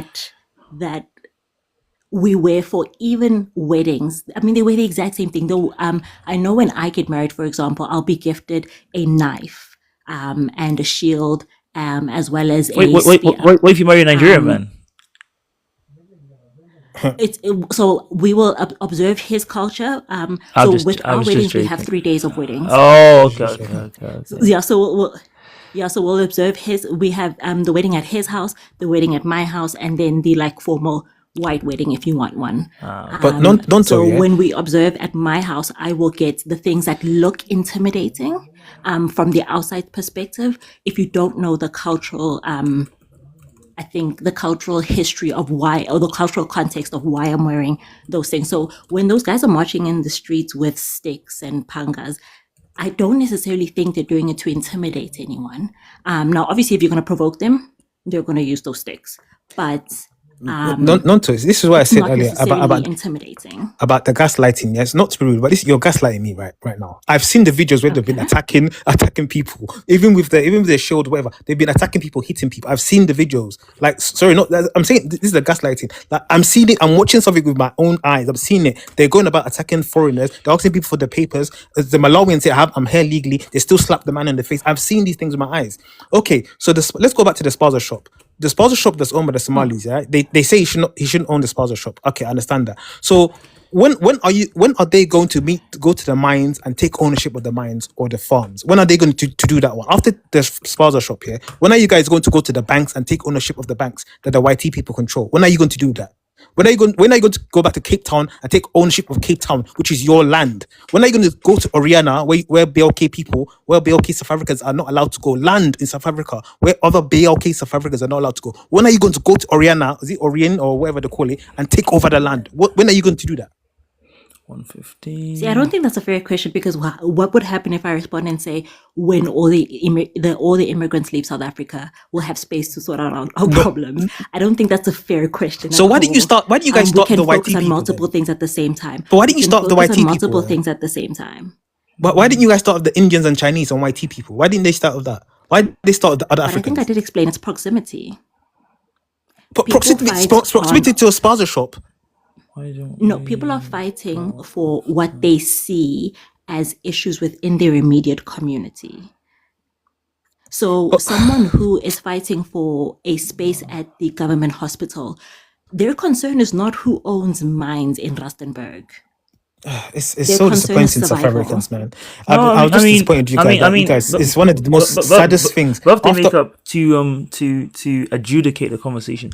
I do kind of see her point. I'll be honest. The people that we're talking about here, the people that are protesting about these specific issues, like I think she mentioned earlier, an example of going to hospital and the comparison between when she went there before the protest movement kind of kicked off and how much emptier it was. Again, it's unfortunate that people are scared to go to the hospital and stuff like that. But if you're fighting for, if you're talking about your public school place or things like that, these are some of the probably poorest people in South Africa. Their concern is not immediately how the combination of whiteness intersects with wealth and all that kind of stuff. They're now going to be demanding for, again, in an ideal world they'll be that politically woke enough, I think, to ask that. But I don't think it would be fair to say to say to those people why are you not going to the white person? Go on. Are they okay? So when they go to hospital and they chase out the foreigners from the hospital, the doctors who are also and nurses who are foreigners, are they also going to chase them away then? So if you go to hospital and your doctor is Zimbabwe or Malawian, are you chasing them away? I imagine they wouldn't. I imagine they wouldn't do it. But yeah, you can answer. No, you wouldn't chase it. You wouldn't chase away your Malawian doctor, yeah? Actually, honestly, I don't know. But Nonto said she can answer. I'm asking, yeah, just Yeah. So I would say that's highlighting, I guess, another issue, because in order to get a work visa in South Africa, you will have to bring a scarce skill. So are there no doctors in South Africa? So what I'm saying, so if they decide to, let's say, the fact that there are non-South African doctors who, yeah. I'm not talking about specialists who bring scarce skills, but the fact that there are South African doctors who are non-specialists or who don't bring a scarce skills, I think highlights the problem even more. But isn't there foreign doctors all around the world? So why is South Africa a special case? So in South Africa, in order to operate and get a work visa, you have to bring a scarce skills that the company has to prove they couldn't get a South African to do. So what I'm saying, so if they chase out the foreign patients, are they also going to chase out the foreign doctor?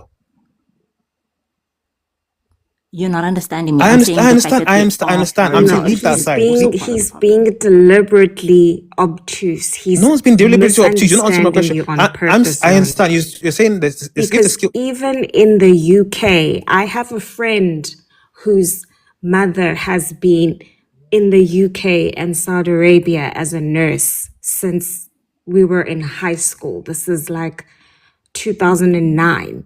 She is there because she is a scarce skill, because that is a skill that they are wanting, that they are importing specifically. So to try and equate someone who is poor in Somalia or Malawi or Zimbabwe, who comes and builds a shack in a back room in Guguletu and rents a garage from an old woman to stock it with snacks, to open a spaza shop, to a Zimbabwean surgeon is absurd. And you know it is. You know it is. You know those two things are not the same. You know it is. What it is? You know those two things are not the same. So let's not do this back and forth and compare apples and oranges. You know those two things are not the same. Okay, I agree. You know those two things are not the same. Let's not do that. What it is, is that you South Africans, you hate other black people. That's what it is. It's Afrophobia. That's you don't like. Let me finish.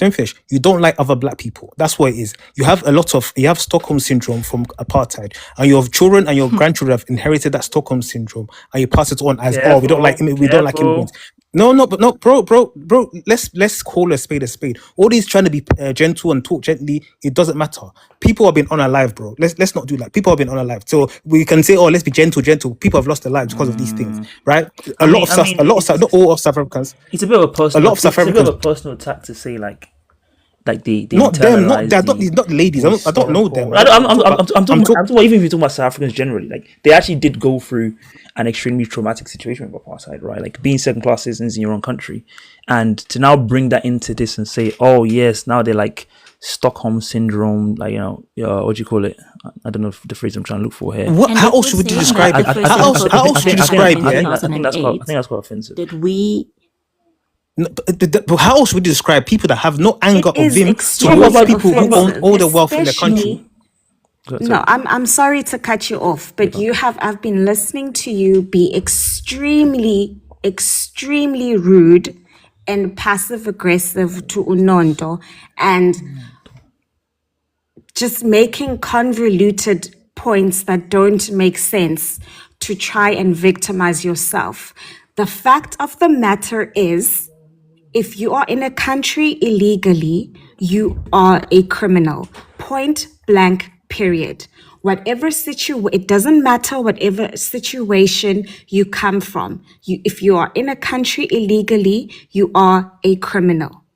It is unfair and unjust that you feel that this one country that is already in the top 3 most unequal, socio-economically unequal countries in the world. You've pointed it out yourself many times.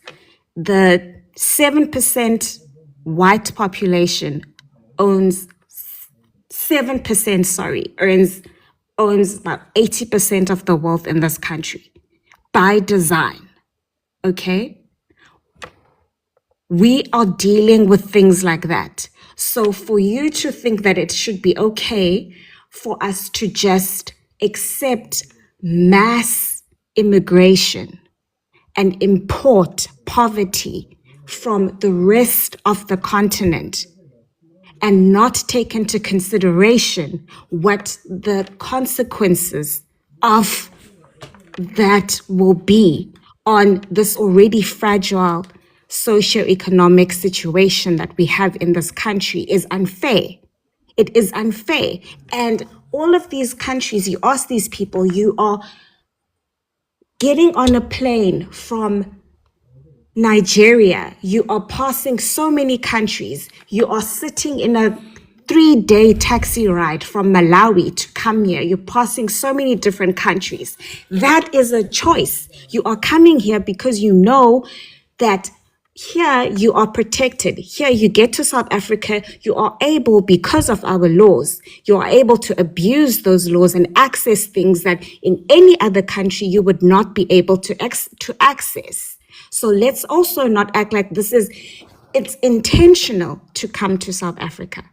No one is saying that we do not understand the plight of what is happening, not only in the SADC region, but everywhere else on the continent as well.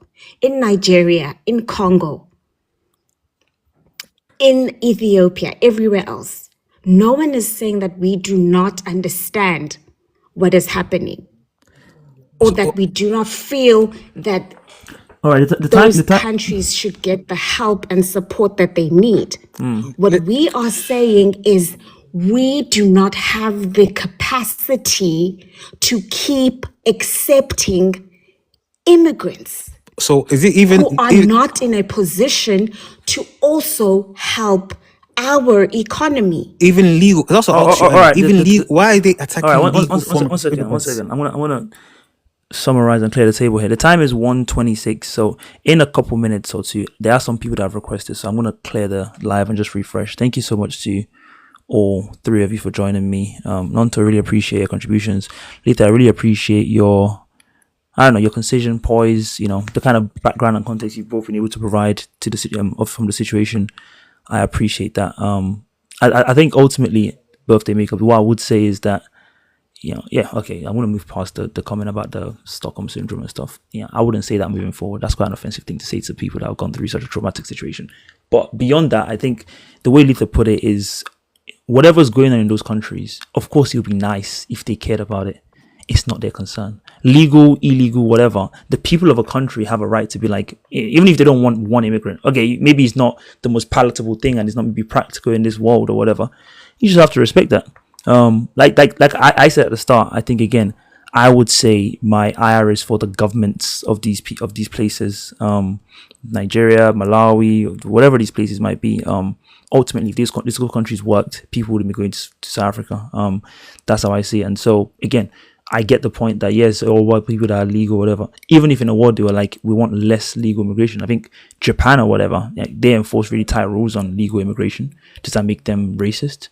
Not really. They just okay, we're good in it. Fair enough. It might be bad for you or whatever. That's their concern. If that's bad for the people of Japan, that's up to the people of Japan to decide. So I'd say I disagree with you on that position. But I do have some South African looking names in my guest list. And as a reminder, if you're South African, I do want to hear from you specifically because I've really enjoyed listening to Nonto. I thought I said Nonto quite well, but then when Lita said it, she said it with some spice, some flavor that I couldn't quite get out. So damn it. Damn it. But I'm trying my best. You tried. Yeah, I tried. You're better than white people. You didn't call me Nonto.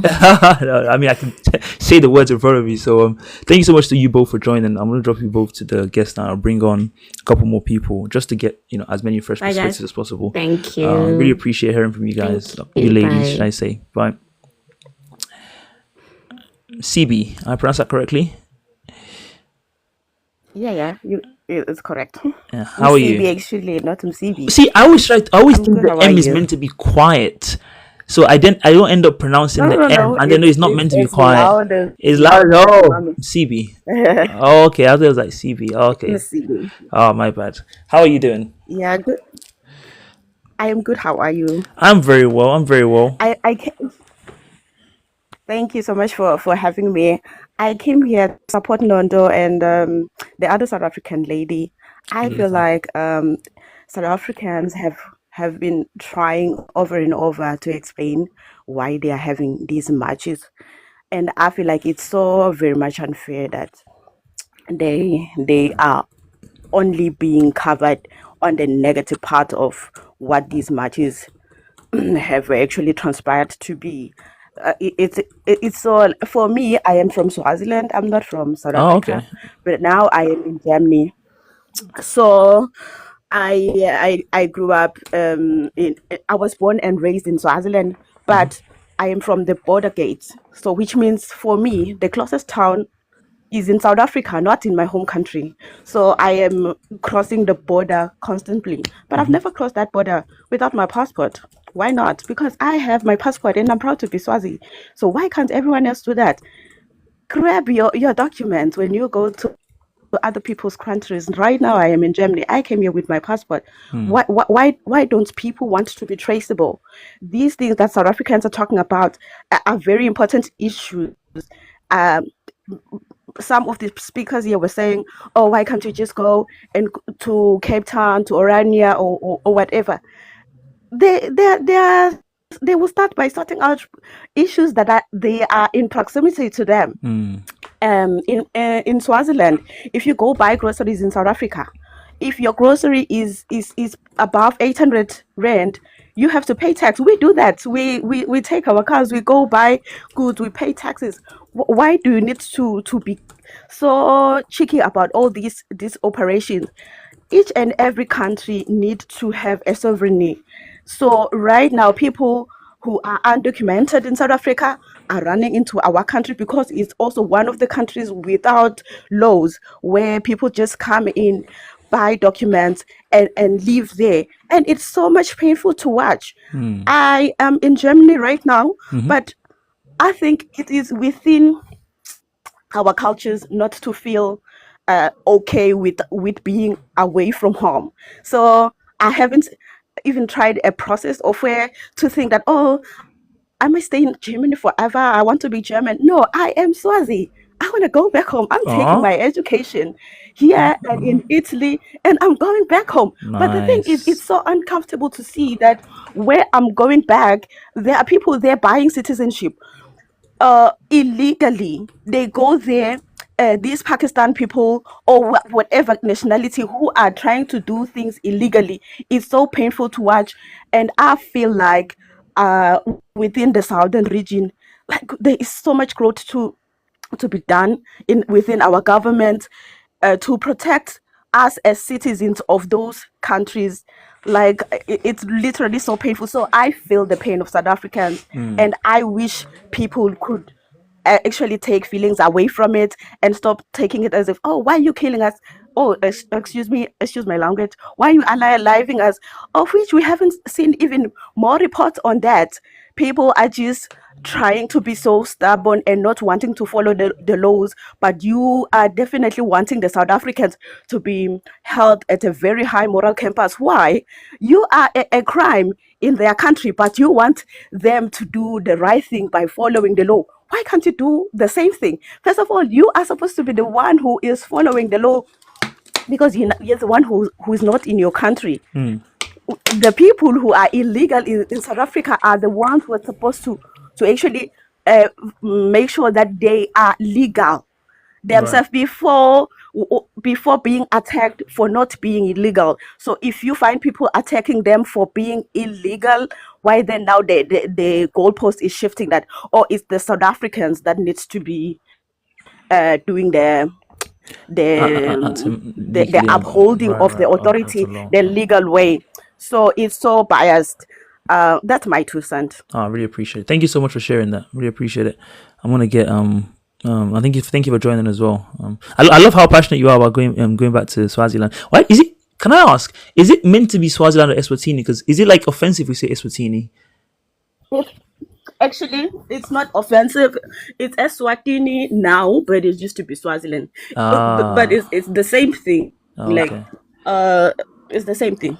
Okay. Eswatini means Swaziland means the land of the Swazi. So Land of the originally in my country, we are all supposed to be Swazi, speaking the same language as Swati and English, and that's it. But right now, we are also like 100% Christian country. But right now, they are planting mosques. And our constitution doesn't talk about that. Right. It's because of the same thing these Wait, South sorry. African people are trying to They're protect planting what? themselves from. Sorry, they're planting what? Mosques. So Oh, like mosques. people are Okay. I coming wasn't into sure. our Muslims. country, Oh, okay. and then they buy our passport, and then we find people here on this list in Germany, when they see you wearing your Swazi attire, and they're like, oh hi, I'm also Swazi. You are not, bro, you are not. They buy our passports because some other countries, like some other countries, if you're a Swazi, you do not need a visa. visa, right, So they right, right. abandon their citizenship, they go into our countries and buy our passports, and then go with it, and then they start ruining our name. For an example, everywhere I go, especially in the airports, you find that the officers there, they don't even know where my country is, because we are so small and intimate country. But then now, all of a sudden, people know us as not being black. Like, really, Swaziland is supposed to be purely black people speaking Siswati. There is no Ahmad Dlamini in Swaziland. But now we see that within our home affairs. Oh my We see goodness. Mandla, who is a Mohammed Sanem, with our passport, and of which is very strange to me. It's very strange. I wish I was in some kind of position of power, even in my own country. But I know that it's a never-ending cycle, because people, when they start eating money, Yeah.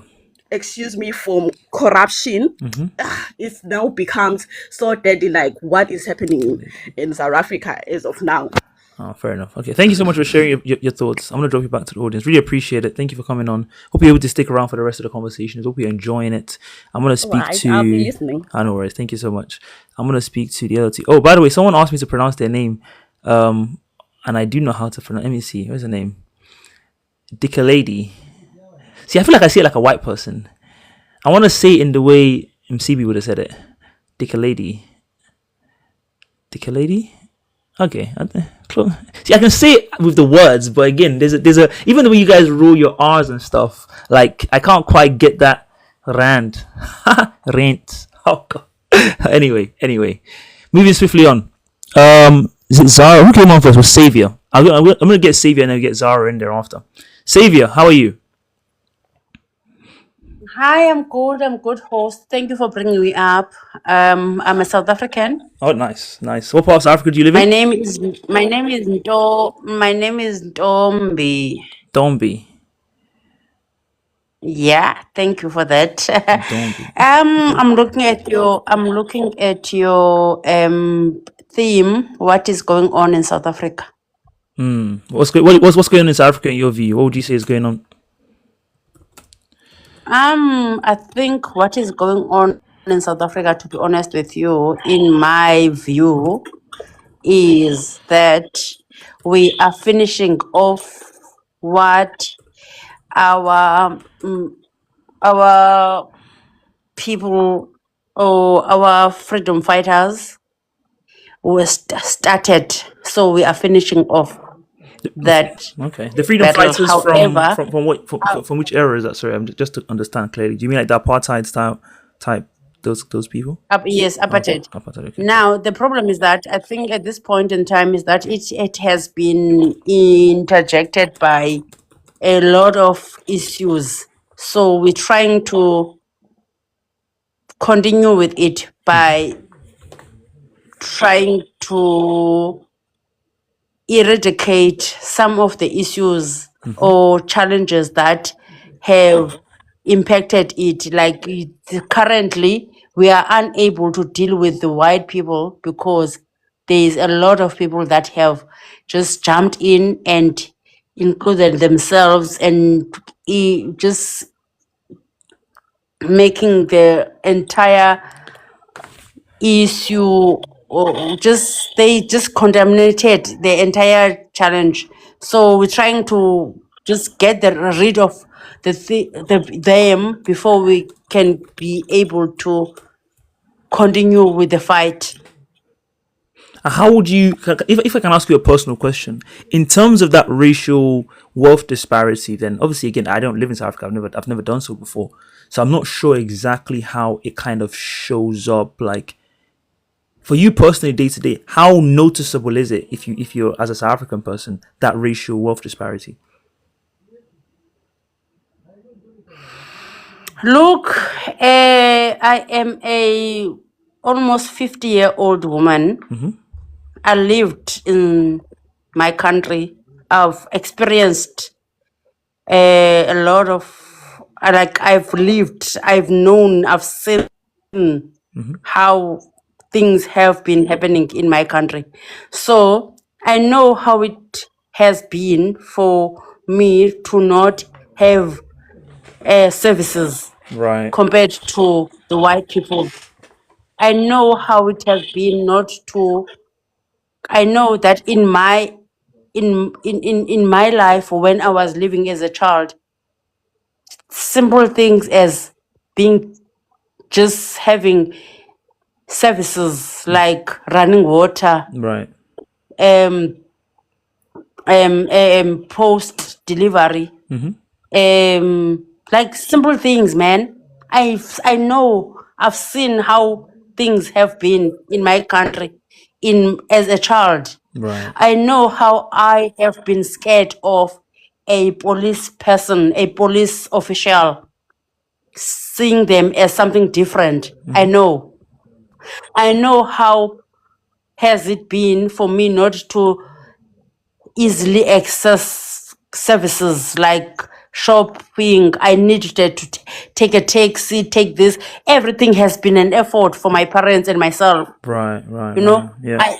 how has it been to go to school, and how has it been for the other people? How easy was it? And as a parent now, how things are, how I have access things for my kids differently, completely differently. So I know that, like, I know how my uncles, my brother, my elder brothers, how they had to fight, how they had to lose days of schools to fight and go to the field and fight and throw stones at white people and stuff like that. I know how that life has been. I've seen it. Right. I've seen it, and I've been there. And it is, for me, the history is not something that I've watched on Sarafina. It's something that I've lived. I've Right. lived that life. I've seen it happening. Yeah. And And in terms of that history, if I can ask you, then have you been somewhat disappointed by what's kind of happened post apartheid in terms of, because it seems like, again, I'm not there, I don't want to be presumptuous, but from what I'm hearing on the tea leaves, it's kind of like there's a kind of hope that people like Mandela and his kind would kind of like make things better. And it seems like, 30 years from then or whatever it is, not much has changed in terms of how stuff has been arranged. What would be your commentary on that situation? my brother, my Mandela as a South African is not Mandela. Is my father who has went out there. Mandela was in prison. My father had to go out there. My brother, my uncle that was living with us, my brothers, like my community, my neighbors, like I've seen them going out there, coming back with wounds, with bullets in their skins. I Right. remember my own father had to go out because they were forcefully, like now the people are not forced. I think back then, I know that my father was forced by the community, every single man. I remember the one time, I remember this one time because the community used to force every man in the community to go out there and fight, to go to the streets. Oh, to protest. Oh, right. Today it's like, yeah. Okay. Now my mom had to dress my brother, my elder brother, into a female dress, like for him, to protect him so that they do not force him to go out there.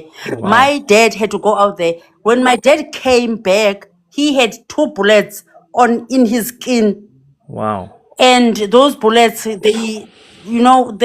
because things were very hectic, man. People do not understand that we have our own lived experiences. So I So am not really yeah, go on. disappointed by. I am not really disappointed. Going back to your question, I'm not really disappointed by the officials and the politicians, because they were not on the ground. They did not understand. They did not know. They were out there. Those are the people that most of you African countries are claiming that they have supported us with billions, because they were not supporting us on the ground. They were not supporting me. I was not hungry in the stomach. It was mentally, emotional. It was not hunger. We were happy in South Africa. We were eating. Things were all going fine. We did not need food. We did not had flies going around us. That is not how it was for us. When you are saying that, we supported, you did not support us on the ground. We know. I am 50, I'm almost 50 years old now. I know my struggle. I was not supported. I've seen my uncles, my brothers, my dad going on the street fighting. Mandela and the rest of these politicians were in exile. Those are the people that you guys were supporting with the 60 billions. We do not know those 60 billions. Do you know where those 60 billions went to? They went to their families. They went to support them, the politicians, not us. They did not support us. If I could bring it back to And those people, the politicians or people that went to exile, those are the people that are even today benefiting, because they continue with eating people's monies. right. They continue eating people's monies and doing all the things that they're doing. It did not come to us. We did not need money. We needed to fight. We needed people to support us. The money that Nigeria, 60 billion that they gave to, it did not come to us, the ordinary South Africans. It went to their children. It supported their children to go to study overseas and all that. We were here facing, I know the traumas that we went through as children, that of people that fight on the ground. It is a complete different I'd thing never from heard those about people. this whole the idea of forcing the men to go out to protest. I actually never heard about that phenomenon before. That's the first time I'm hearing of it. So thank you for educating me on We know on that it. point. We're here.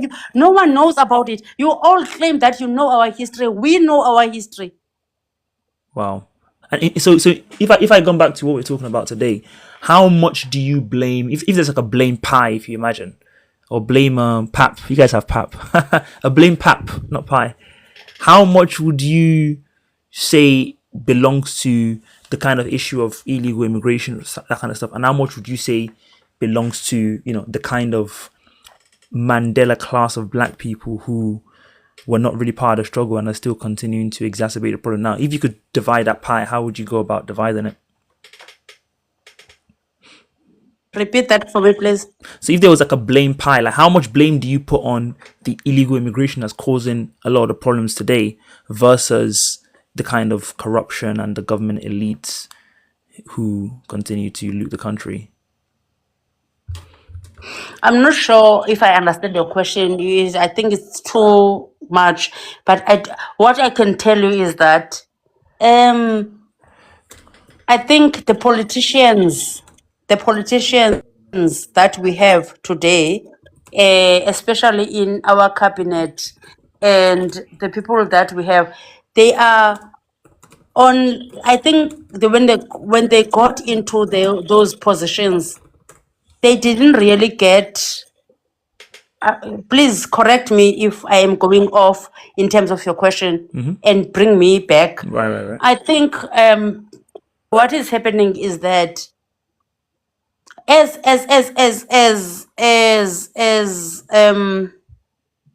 what is happening now, as citizens, normal citizens of South Africa, The only thing that we understood, and we after 1994, we thought that we trusted them, and we thought that we need to vote. That's all. We never realized that we have influence. We have to influence policies.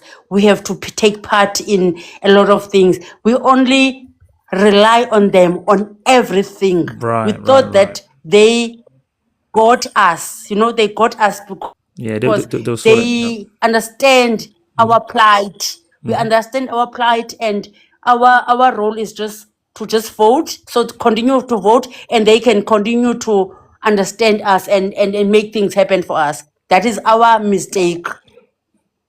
fair enough. Number two, as South Africans, I think they promised us, I think the mistake that we did, they promised us that free health, free education, a grant, social benefits, this and this and this, and we relaxed because we're coming from a very traumatic experience. So when these people said to us that we're going to do this, we're going to, because we never got that. I remember very well when I met a friend of mine that after 1994, she was very traumatized because she felt like they were losing because they were receiving a grant, and we were not. I'm not going to tell you about the race, but they were receiving social benefits, and Black South Africans were not receiving social benefits. Right. And when now it changed and it was like everyone needs to receive a social benefit, so it needed to be reduced. For them, the reduction was like something that was traumatic for her, whereas for us was like we are receiving something. It was like wow, because we never received social benefits in that era. Yeah. Of course. No, I really understand. Thank You you. know, Yeah. and those are the things that they use. Those are the things, these politicians, those are the things that they use, because things that we were never receiving and they were due to us, they use those as if we're giving the youth this. And we were like, wow. We stopped. We did not realize that, no, this is only the beginning. We're not supposed to be excited about receiving this. There's more into it. Yeah. Like we stopped fighting policies, Jason. influencing policies and doing all those things because we thought that everything is fine, because we never received those, Yeah, I appreciate until we got to a stage where we realized that, no, man, this thing is like shitting us. Okay. Thank you so much for your contribution. Really appreciate it. I really appreciate the historical context. I actually learned quite a bit from what you mentioned. I'm going to drop you back to the audience now, but hope you can stick around for the rest of the conversation, and really appreciate your kind of historic foresight and knowledge on this. Thank you so much. All right. I'm here with, you sent me your name earlier. I scrolled down. Oh, there we go. I found it now.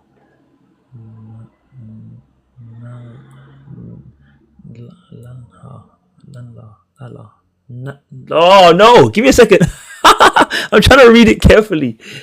Oh, God, this is hard. This is hard.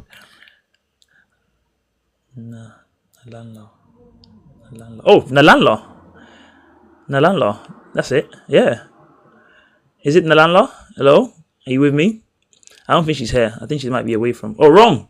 It's wrong. God damn it. Oh my God, it's wrong. How do you pronounce it? Yeah. Oh, let me type it out first, because I found with my Arab friends, when I type it this way, they say they pronounce it correctly. So let me type it the way they say it. In the phonetic pronunciation. I do see some people. Let me actually bring a couple more people up. Unfortunately, guys, I really appreciate the historical context, Xavier. Thank you, Xavier, for the follow. But I might ask you guys to be a bit more short and sharp if you don't mind, just so we can get more people in here. Jason says, please bring me. Jason, are you South African? Jason G. And in Califo. Yes, in Califo. I pronounced that correctly. Let me bring in these guys. I think Jason's a guy. We ought for a girl to be called Jason. All right. Hello, everyone. Yo, what's up? All right. How do I pronounce your name so you can actually give me your thoughts and stuff? What you're saying? I think she's. Have you gone back on mute? Can we get a summary of the historical? Because Femi, we already got. I typed it out. It's at the bottom. I typed it out. Oh, you did? There it is. Where is it? I lost it. Oh no, I lost it. Oh no, butchered. It wasn't that bad, guys. Come on, I don't see it. Follow. No, that's not it. I typed it again. Oh, I typed it again now. wait, what's it? I thought I saw it earlier. Now I don't see it. Guys, I'm trying to learn. Oh, Tlala. Is that it? Tlala. No, it's Tlantla. It's fine. Oh god. Hey, okay, I'm never getting that. I was never getting that. I just don't have the historical juices in my mouth to be able to get that out, unfortunately. Anyway. Yeah, you need to come back to the motherland. It's fine. I don't think it's the motherland. I'm not from the south of Africa, so I don't roll my words in the same way. That's probably what the problem is. No, I speak my language. I speak Yoruba. I speak my language. But yeah.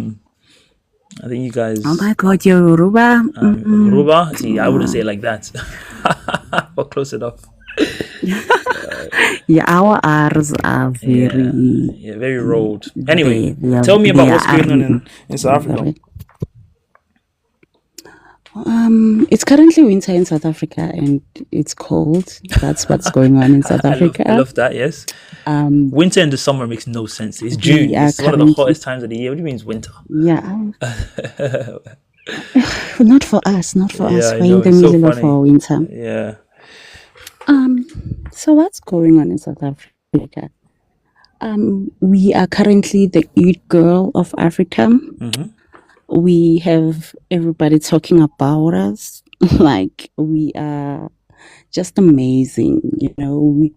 We have people opening lives about us, you know. We have people swearing at our country. All right. And you know, it's funny, and it's a lot of propaganda. Okay. And it's a lot of misinformation also out there. It's a lot of people not listening to South Africans. Okay. It's a lot of people judging South Africans. And it's not only people from outside judging us, but it's also people we have housed and we have taken in and who enjoy our land, who judge us. All because South Africans are holding their government to account. The biggest misconception about what happens in South Africa today was they tell us that South Africans said they wanted illegal immigrants to leave, right? Mm-hmm. But it was a deadline for our government.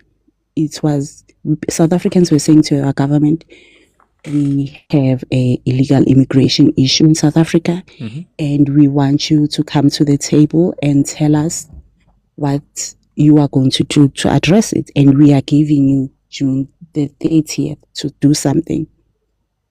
So because I don't know, because maybe it's the language thing or comprehension thing, people ran with this, or South Africans want illegal immigrants out.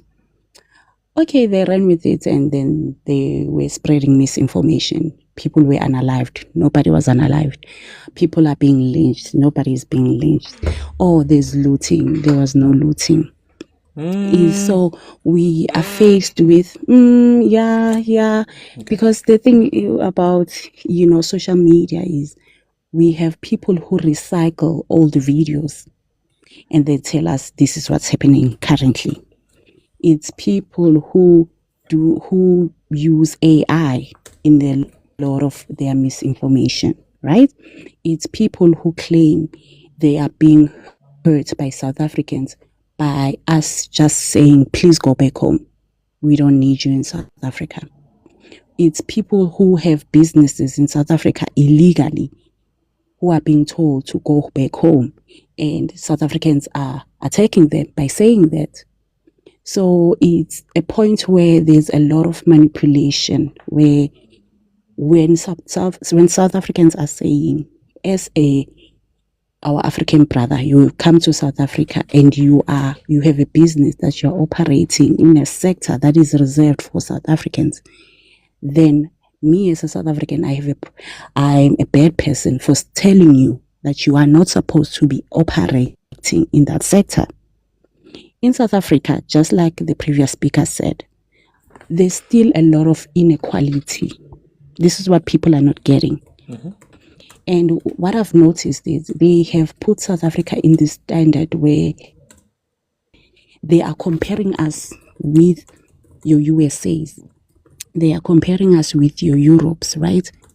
They don't see that South Africa is still an African country. Yes, we are more developed than certain African countries, but at the end of the day, we are still an African country, and there's still a lot of inequality that has not been addressed by our current government.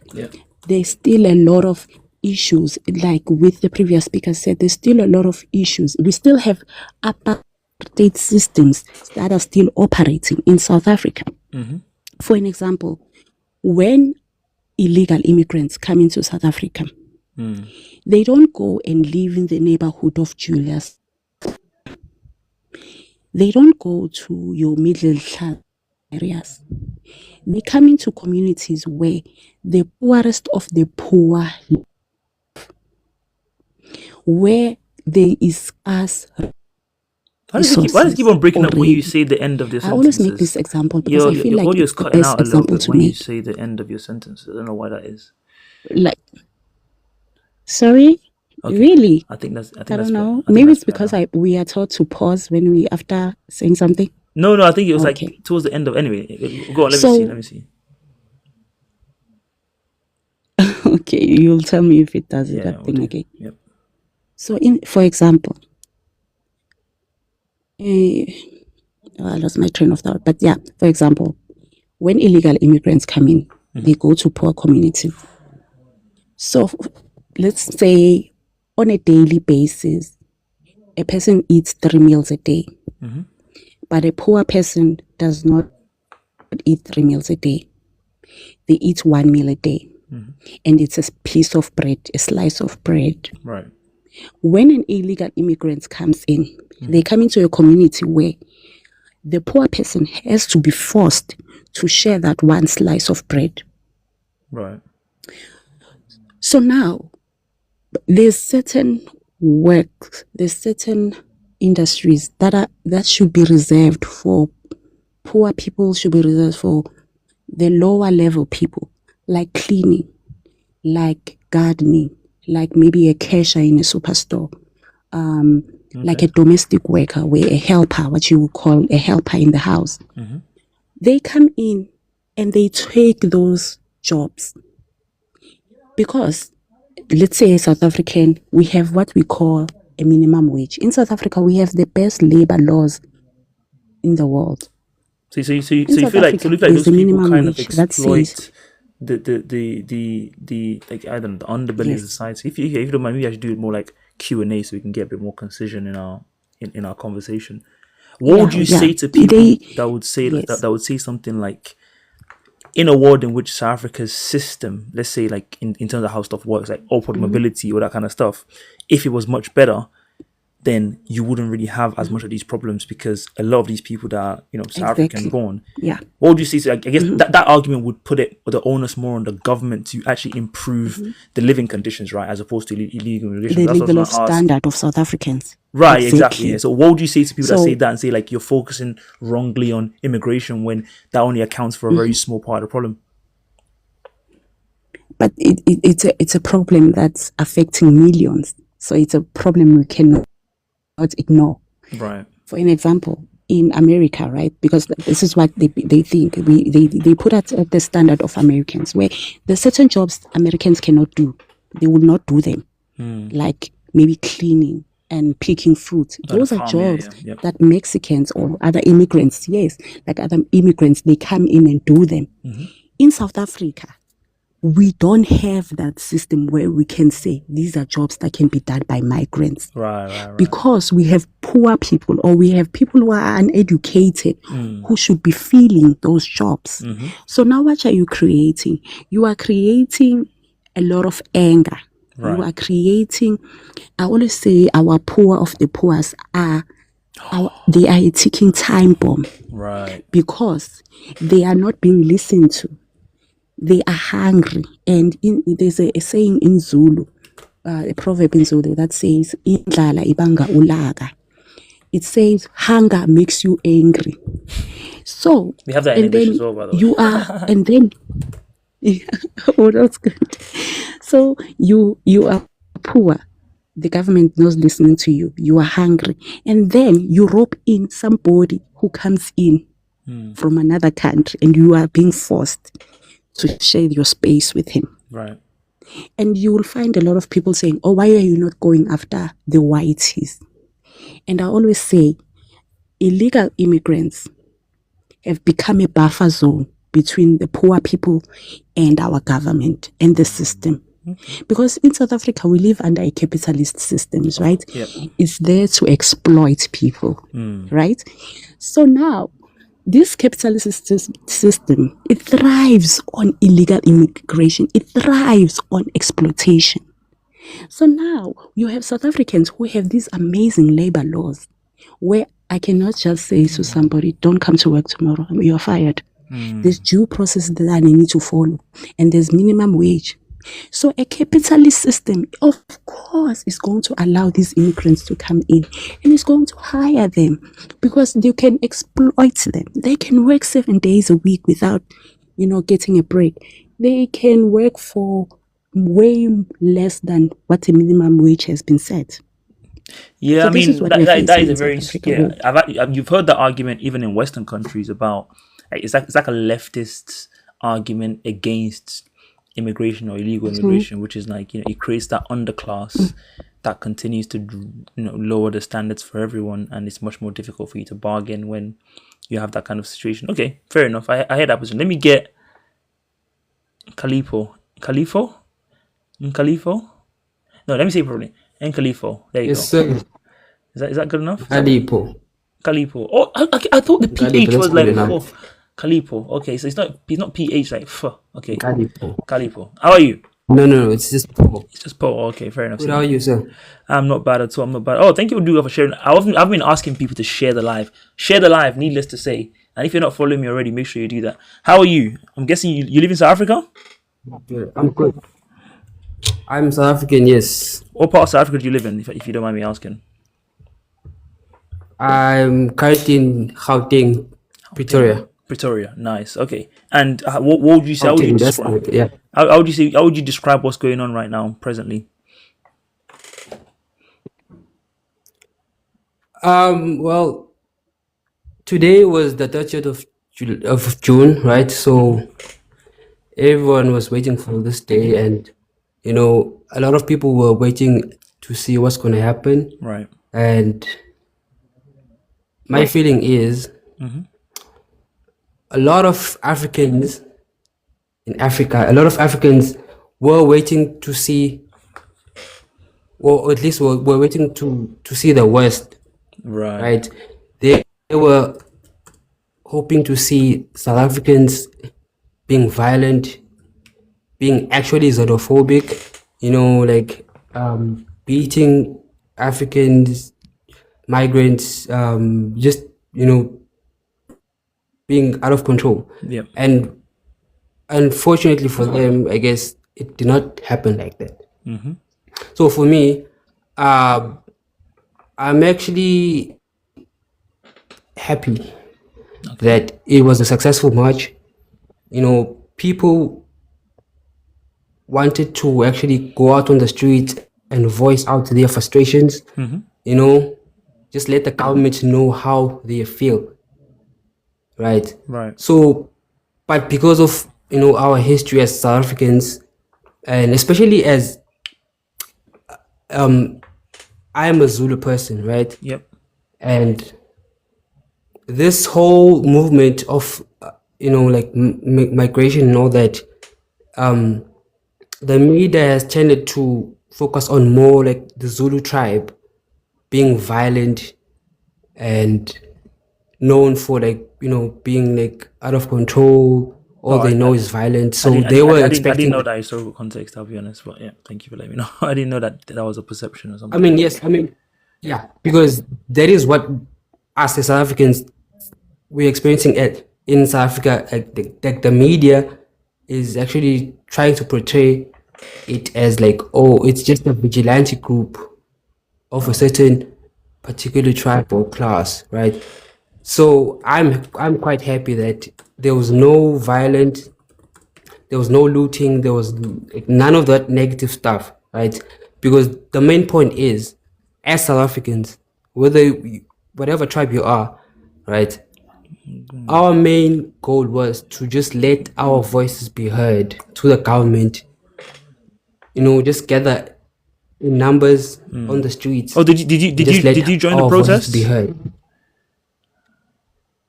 Fortunately, I didn't. Okay. Oh, fair enough. And what do you see? Do you see a prospect in which post June 30th? You know, I've already seen the videos of the buses and stuff. I think I don't know which country it was, but like a lot of people actually already leaving South Africa. Do you see things actually starting to improve?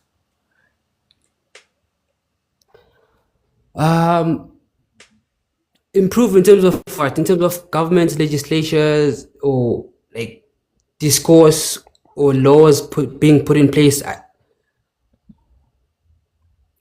don't think any laws are going to be put in place or any legislation is going to change after this March. But what I think is important is that we have a conversation. And I actually like this live thing that's happening right now, because people are actually voicing out their opinions on how they feel, what they think about this thing of, you know, this whole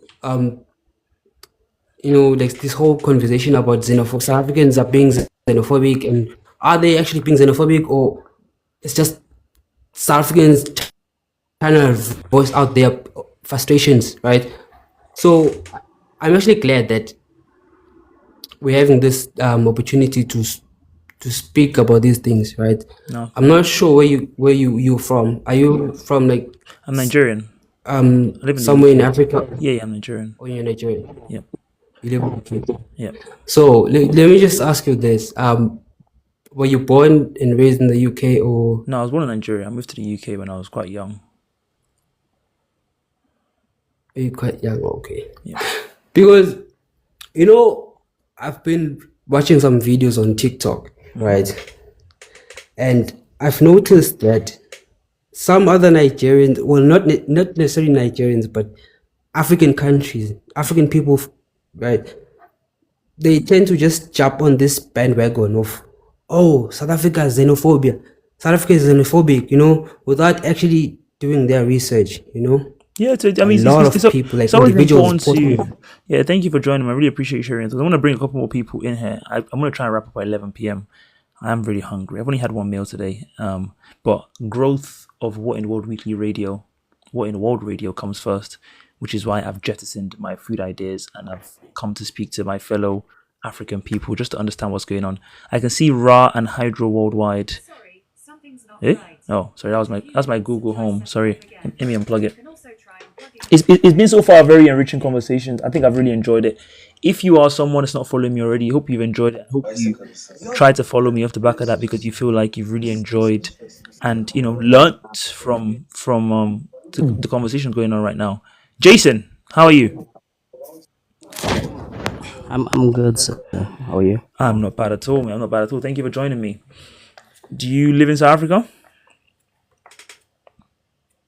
No, but I was born there. You're born there, okay. I'm in Germany now. You're Germany. Oh, okay. Do you want to shed a bit more light on how you see what's going on right now? You know, we've talked a lot about different angles of it. Just give me like a quick 1 minute summary of your views, and I'll ask you some specific questions just to try and get some, you know, specific different perspectives maybe. Okay, no problem.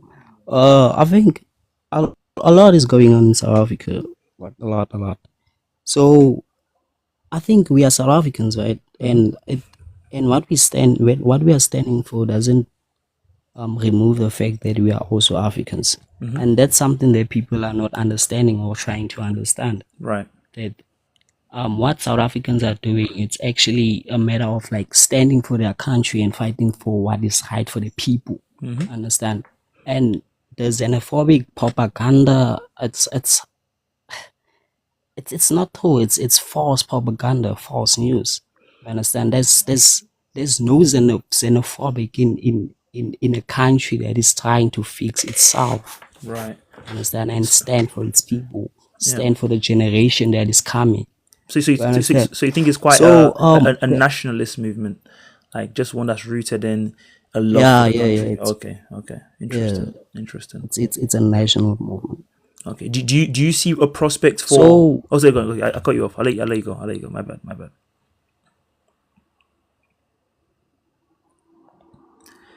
I'm listening. You can go, Jason. By the way, you can go. Oh, Jason's disappeared. Something happened. I think we might have lost Jason. Unfortunately, that's that German Wi-Fi for you. Can't trust the Germans on Wi-Fi, man. They crashed out of the World Cup. Everything's falling apart in that country. All right, let me get Ra. Let me get Ra in here. Hello, mate. How are you? Or sis? I'm not sure which one. I'm just assuming you're a guy. What's good, bro? How are you? I'm not bad at all. Can you hear me? I can hear you. Cool. So you're from where are you from? I'm also from South Africa. Oh, from Africa. Okay. And okay, I've already asked enough times what things going on. Let me ask you something maybe more specific. Do you kind of generally support what's going on, like the kind of general movement to rid the country of illegal immigration? No. You don't? Oh, okay. Interesting. I think that's the first time I've heard a different view in it. Okay, tell me more.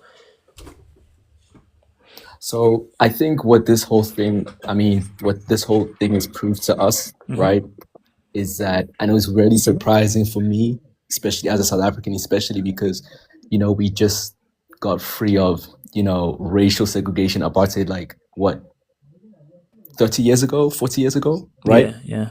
So this just proved to me that South Africans don't own their own minds.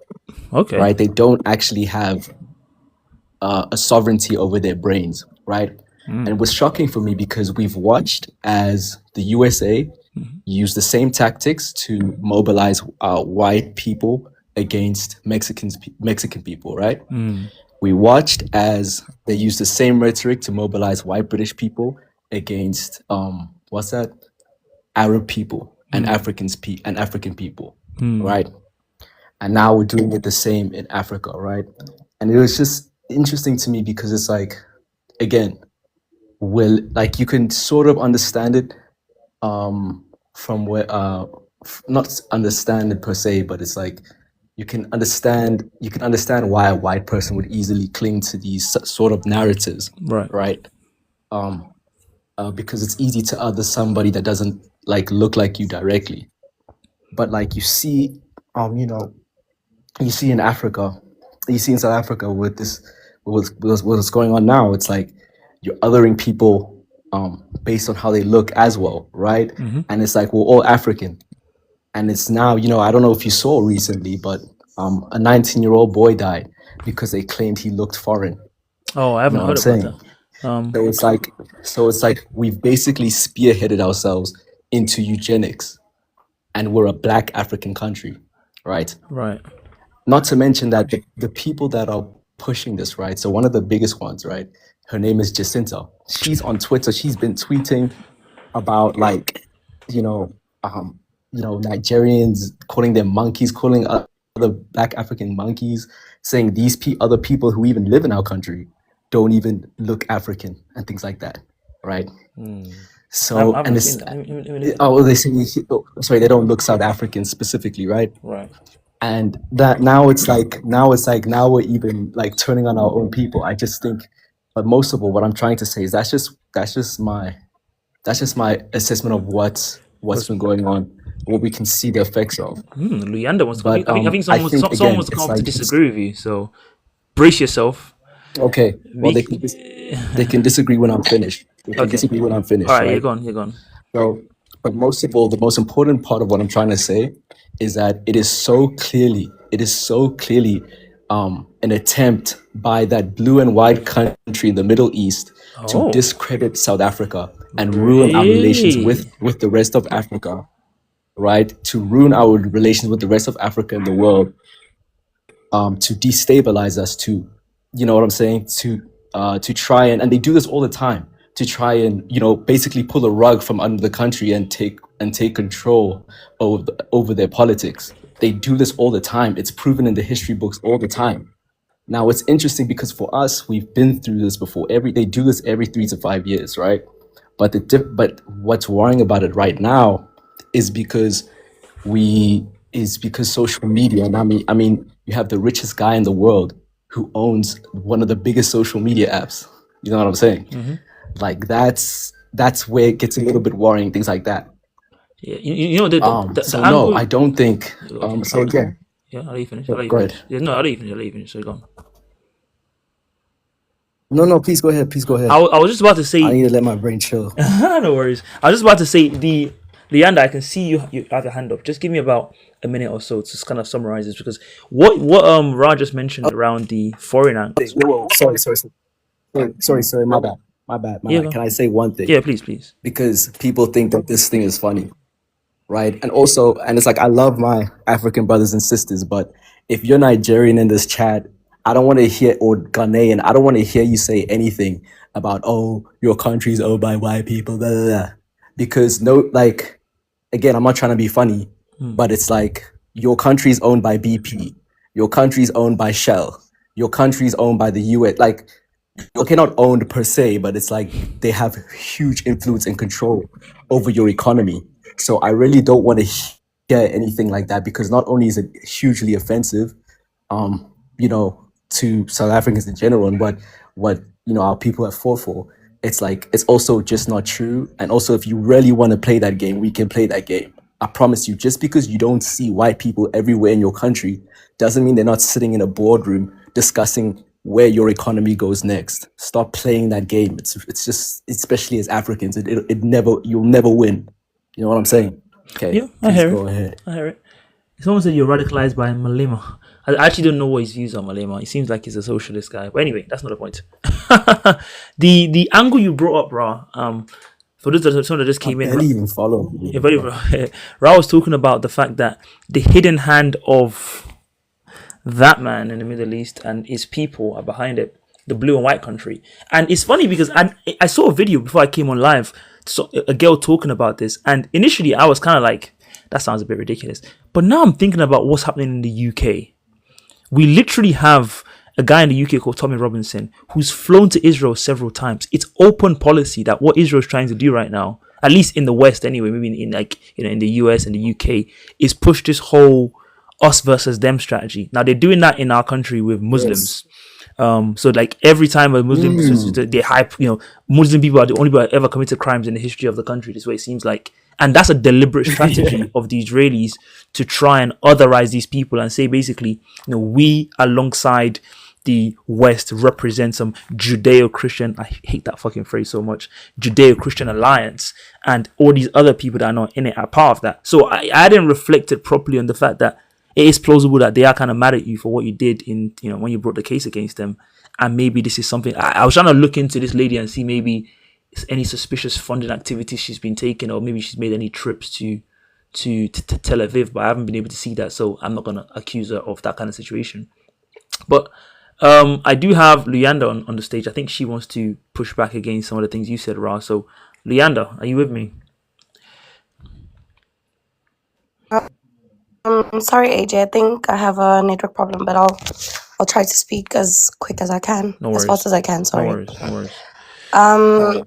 Yeah, Ra said something about a 19-year-old that was unalived by protesters, or unalive mainly because they thought that he was a foreigner.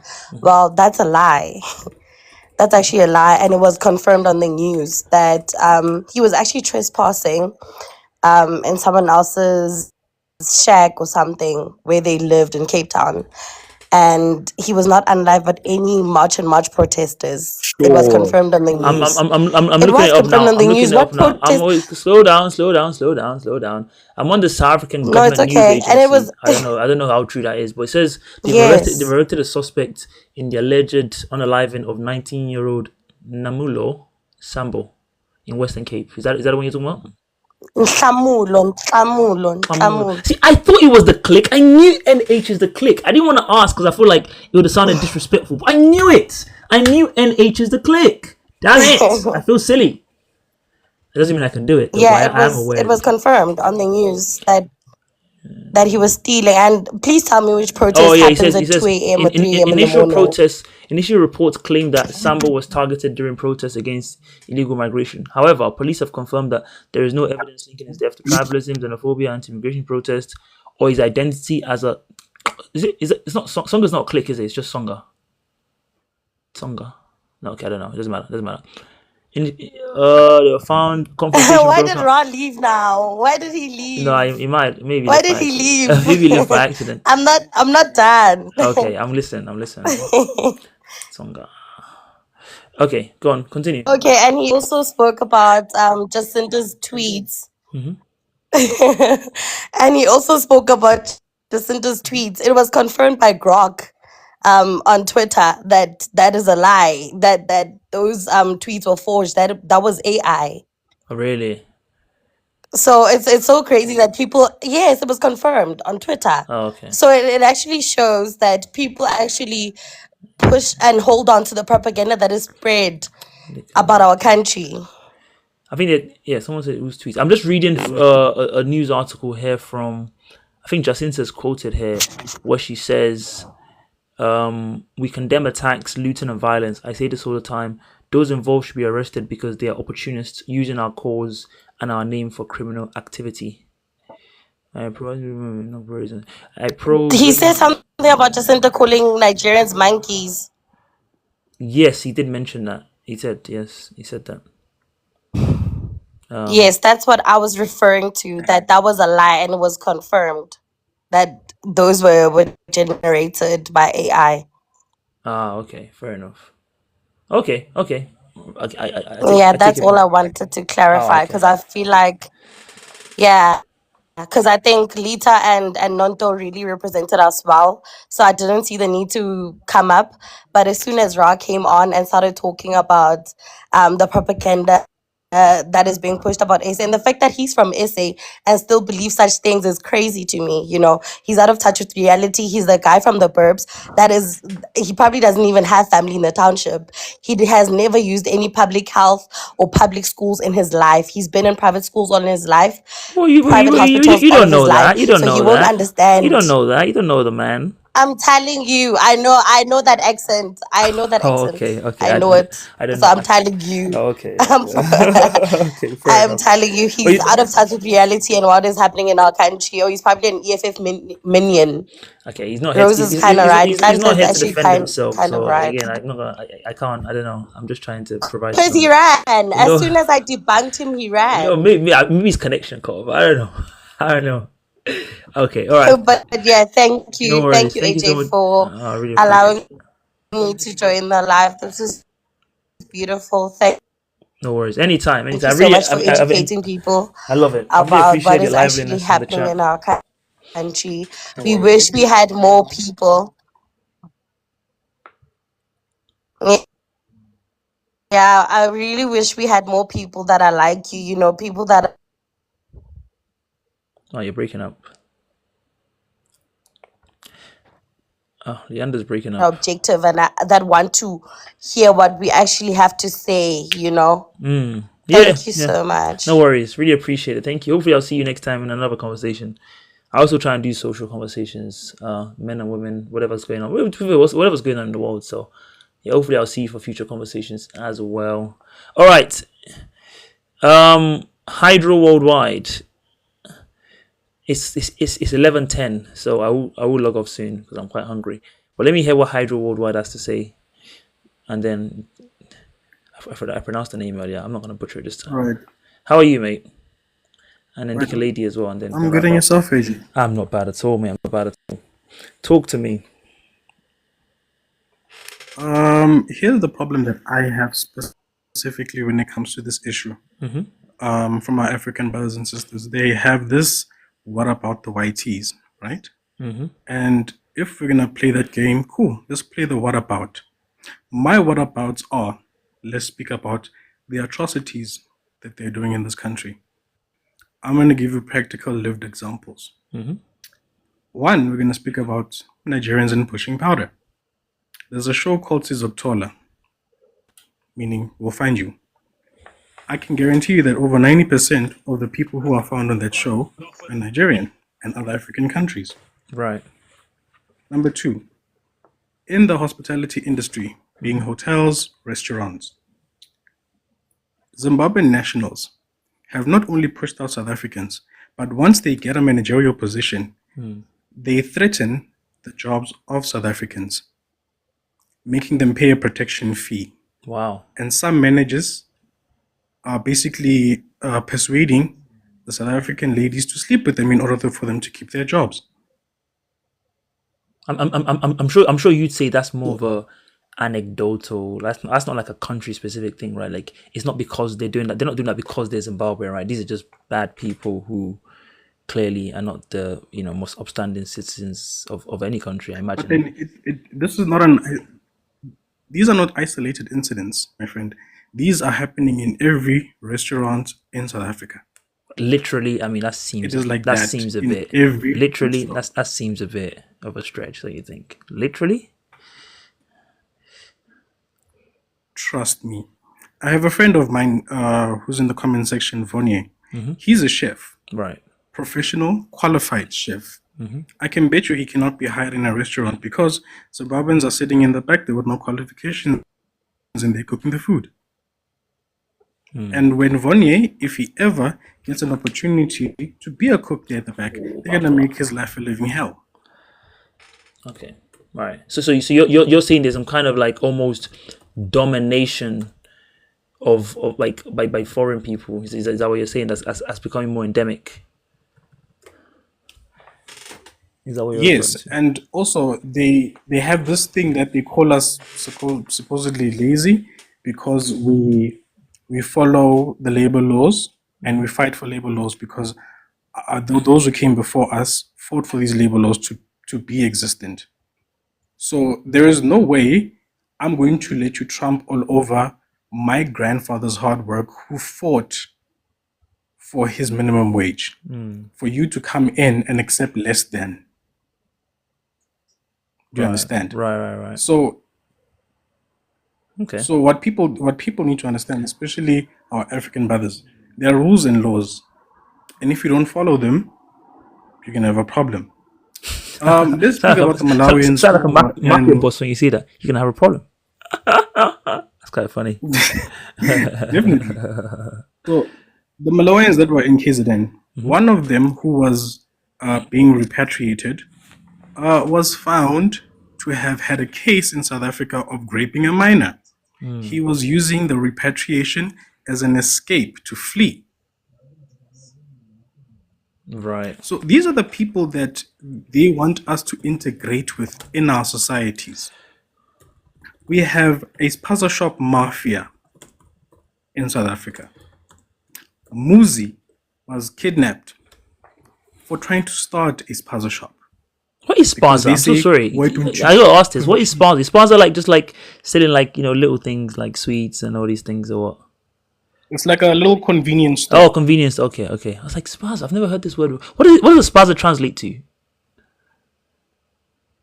Spaza, it's literally just that, a small little convenience store. It doesn't pack as much as a big retail store, but it has the everyday little necessities. Bare necessities, the simple bare necessities. Forget about your worries and your strife. So people like Muzi, who were kidnapped, and many others who were unalived for trying to open a spaza shop. Many threatened and some told what they can and cannot sell by Ethiopians, Pakistanis, and other people from that side.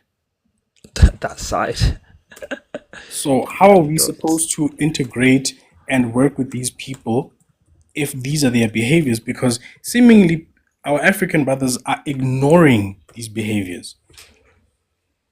They're ignoring it downright. A Mozambican can, for instance, can be in the country, whether legally or illegally. And one thing I've noticed about South Africans, we'll keep it hush hush and let it be. because maybe they're not breaking any laws, they're not infringing in anything, and we let them be because Ubuntu. But they will know a brother of theirs from their country who is doing something illegal, be it hijacking, housebreaking, but they'll never call it out. Fair enough. Why? Okay. You know. Let me get Ra to respond. So I do have to go. Okay, we're gonna say something. If you don't mind wrapping up a bit quickly, so Yes, I can get Ra to respond. people like Ra, my brother. Can you stop intellectualizing I'm not your the brother. Don't struggle talk to like me, people? bro. Hey, guys, whoa. Anyways, so Guys, You see, hold on. EFF members. But anyway, We had we had a very cordial conversation amongst people that disagreed earlier. Ra, I understand your frustrations, and maybe they got you riled up earlier. You know, the people in the chat by baiting you about your class status. They don't even know. I don't know. Even if you're wealthy, fair enough. But you know, just to keep it civil, so we can have a good conversation. I may or may not be clipping this, so I can put it on my TikTok. okay, so that, by the way. may I say something, bro? All right, please. So first off, like this is what my problem is. I think it's like I don't know if it's like a low self-esteem thing, but it's like the minute you say anything that has like some sort of factual basis behind it, they say you're intellectualizing. You can, everything that I said, you can go and research and read by yourself. If you think my accent is too strong or like, I don't know, it's too middle class for you or whatever, you don't even know where I'm from, where my family's from. You know nothing about me, but cool. You don't like the way I sound. Okay. So go and fact check everything I said in your own voice, so it sounds pretty enough to you. And then what? So I looked up the 19-year-old that lost his life, and based on what I can see on the South African government news agency, it does mention that it doesn't seem to have anything to do with the xenophobia, and it was to do with some confrontation between these two people, and the police are investigating more and stuff like that. Okay. So let me sit here and let me stand here and say this, right? Mm-hmm. For after hearing you say that, even if I sit here and concede that I was wrong about that, nothing I said changes the fact that the xenophobia topic as a whole, this whole thing that we're currently going through as a country, has been done before, has been documentedly been pushed by outside forces before. And that's not gonna change anything, bro. Right. Like this is what I'm talking about. Like you can even what's it like? I think just before I came back, you know, this Leander girl was talking about some, you don't read the news. It's like whether you're reading Daily Maverick, whether you're reading News 24, whether you're reading ENCA, they are all owned by the same Zionists. Sky News is owned by the same Zionists. All of these news wires are owned by people who do not have your interests at heart. So if I was to ask you more specifically, then would you say the issue is more of like, you know, that Zionist angle, or is it more, in your view, the kind of wealthy elite of South Africa that are trying to like pit poor people against poor people? I mean, kind of like we have in the UK, right? Nigel Farage and all these people, they do this on purpose, you know, as a voting strategy. That's a great question, bro. Because I've also been trying to like figure it out between myself as well. Because of course, it's that angle where it's like, yes, of course, you know, billionaire capitalists like definitely feed off of this. When it comes to, the working class fighting against each other. You know, here's another scapegoat. Here's immigrants. You know, they're taking from you. They're taking your job. That's the narrative. That's a thing, right? And so that's. Yeah, so there's that, and it's like hard for me because like I know they benefit from it, but I also just the convenience, bro. It's the convenience of we sued Israel for. Oh my god, I just said that on live. I hope they don't block your live. It's fine. I'm about to wrap up anyway. But how we sued them for his connection's. Oh, you back? Are you back, Ra? His connection's gone again. Okay, I think I know the point you're trying to make, so I'll just make it for him. He's talking about obviously the fact that they sued Israel at the ICJ. Hydro, how do you respond to the claim that maybe Ramaphosa and his people are kind of using this as a convenient, you know, excuse to hide away from their failures? How do you respond to that? Okay, here's the thing. If these supposed rich elites are feeding off this, Yep. and we're taking away their slave labor, their cheap labor, Yep. how are they benefiting? You know what I'm saying? Right. So that debunks that. It doesn't Yeah, make that sense. sounds If contradictory. I'm Yeah, good taking point. away Good point. what makes you the most money, how are you benefiting? How are you going to feed something that takes away what makes you money? No, but I guess it wouldn't be more like, okay, Hello, can you hear me? maybe if I was to rephrase it, then so yes, Rob, give me a second. Maybe if I was to rephrase it, maybe it wouldn't be like the wealthy elite per se. It's kind of more like, okay, I'll give you an example. In the UK, right, you have political parties who use this as, it's a very popular thing to kind of talk about, and so they have no real solutions for people, and so the way they kind of win popularity is by saying, oh, look at those other poor people over there who are the ones that are the reason why everything's bad for you. That's kind of what I mean. So maybe not like the capitalists and the factory owners or whatever. Maybe more like that kind of like the politicians and stuff who want to use it as an excuse to not have to answer to the people on why everything's so bad. How would you answer that one? Well, yes, I could say yes, because politicians have been shouting about this for the longest time. Julius Malema came in shouting about the same thing. So Ramaphosa, when he started his term, he was shouting about the same thing. But at the end of the day, they don't do anything about it, right? They acknowledge the problem, but they do nothing about it. They tell us that they're going to do something about the problem, but they don't do it. Why? Because it benefits them. So yes, we've been fooled before, but now it's a case of no more. Oh, but now it's different. Yes, of course it's different.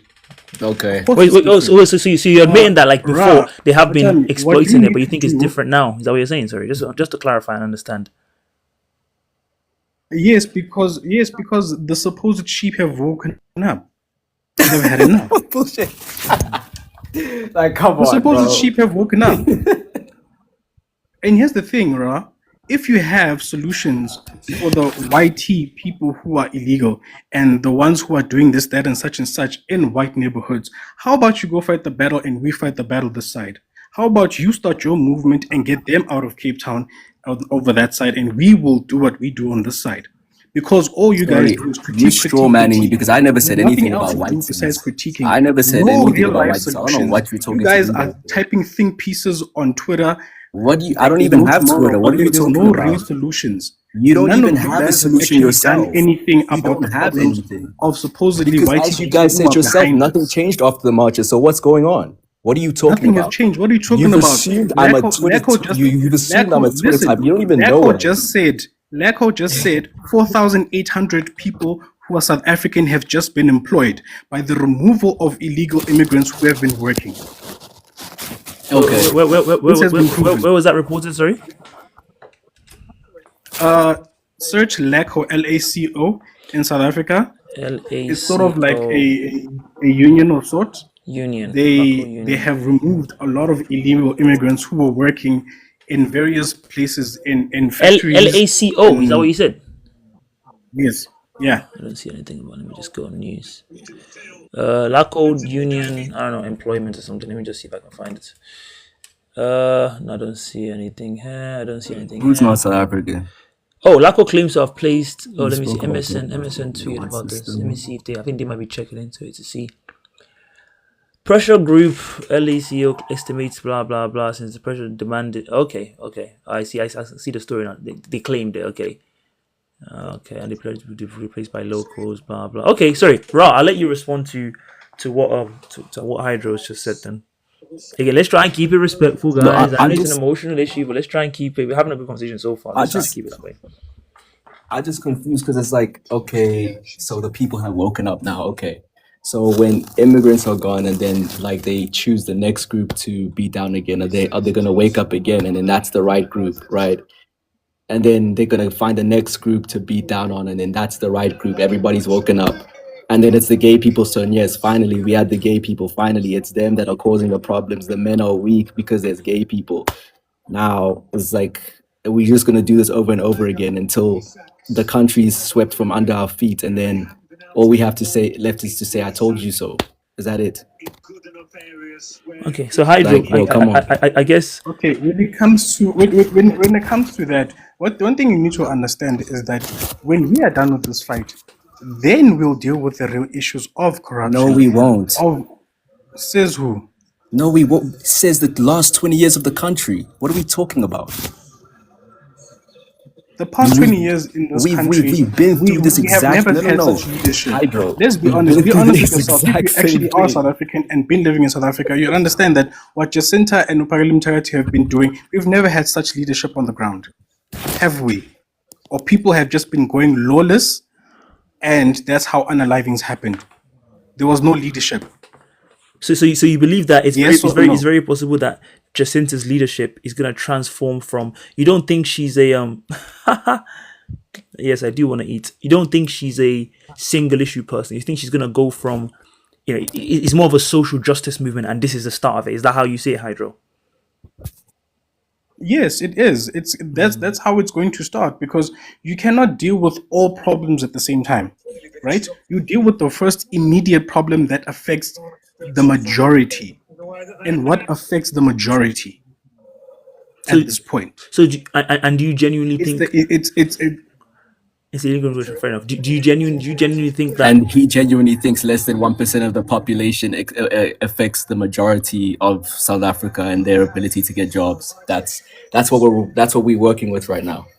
So basically, you are denying the fact that what LACO did by placing 4,800 people in jobs ever since this march has started.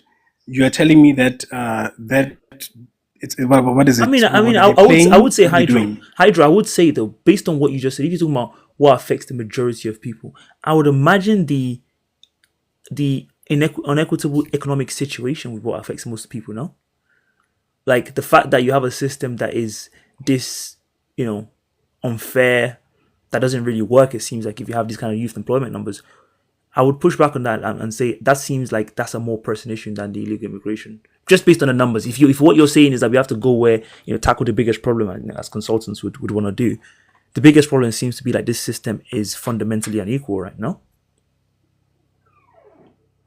But okay, here's the thing. If we're gonna say talk about the massive youth unemployment, right? Just like I said, LACO has created jobs because there are jobs in South Africa. The problem is who has taken them.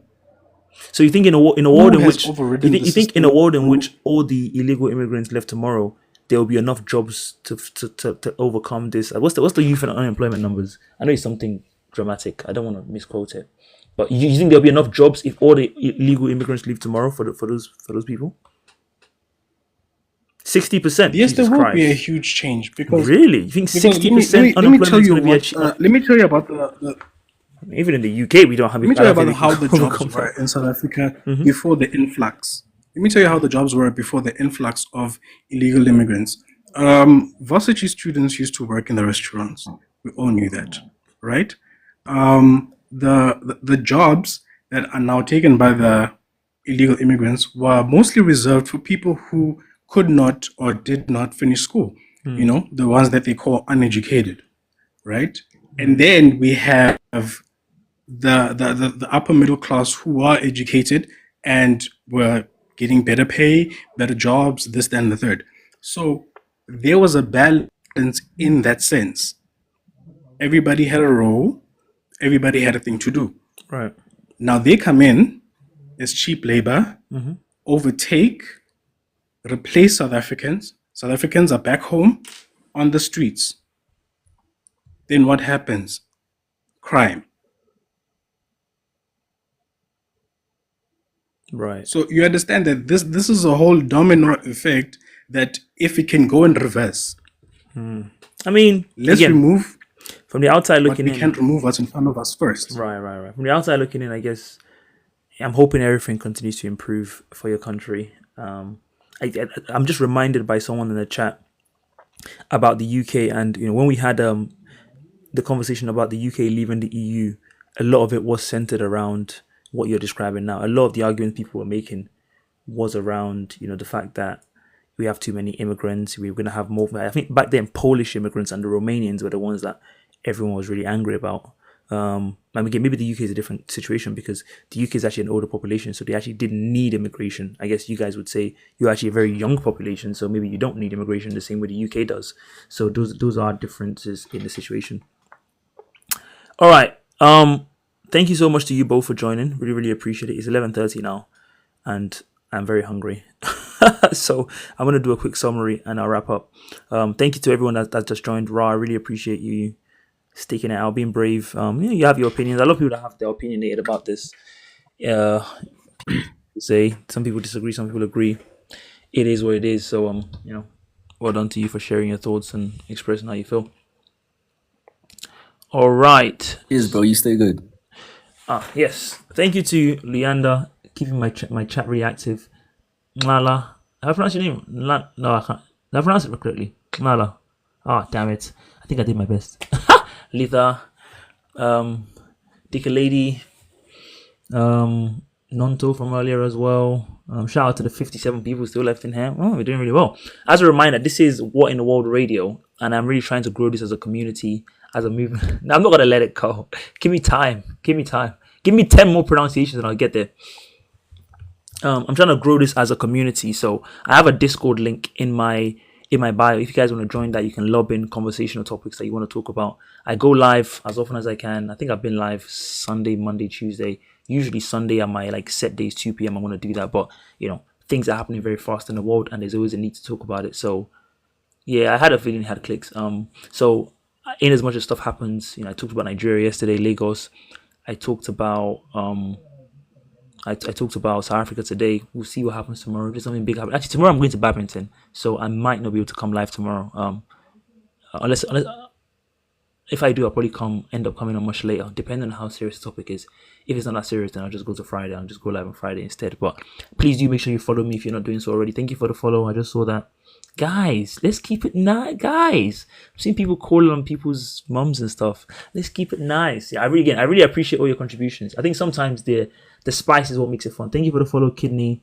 Let's keep the follows coming. So you can so that you can see my next live streams, and make sure you join that as well.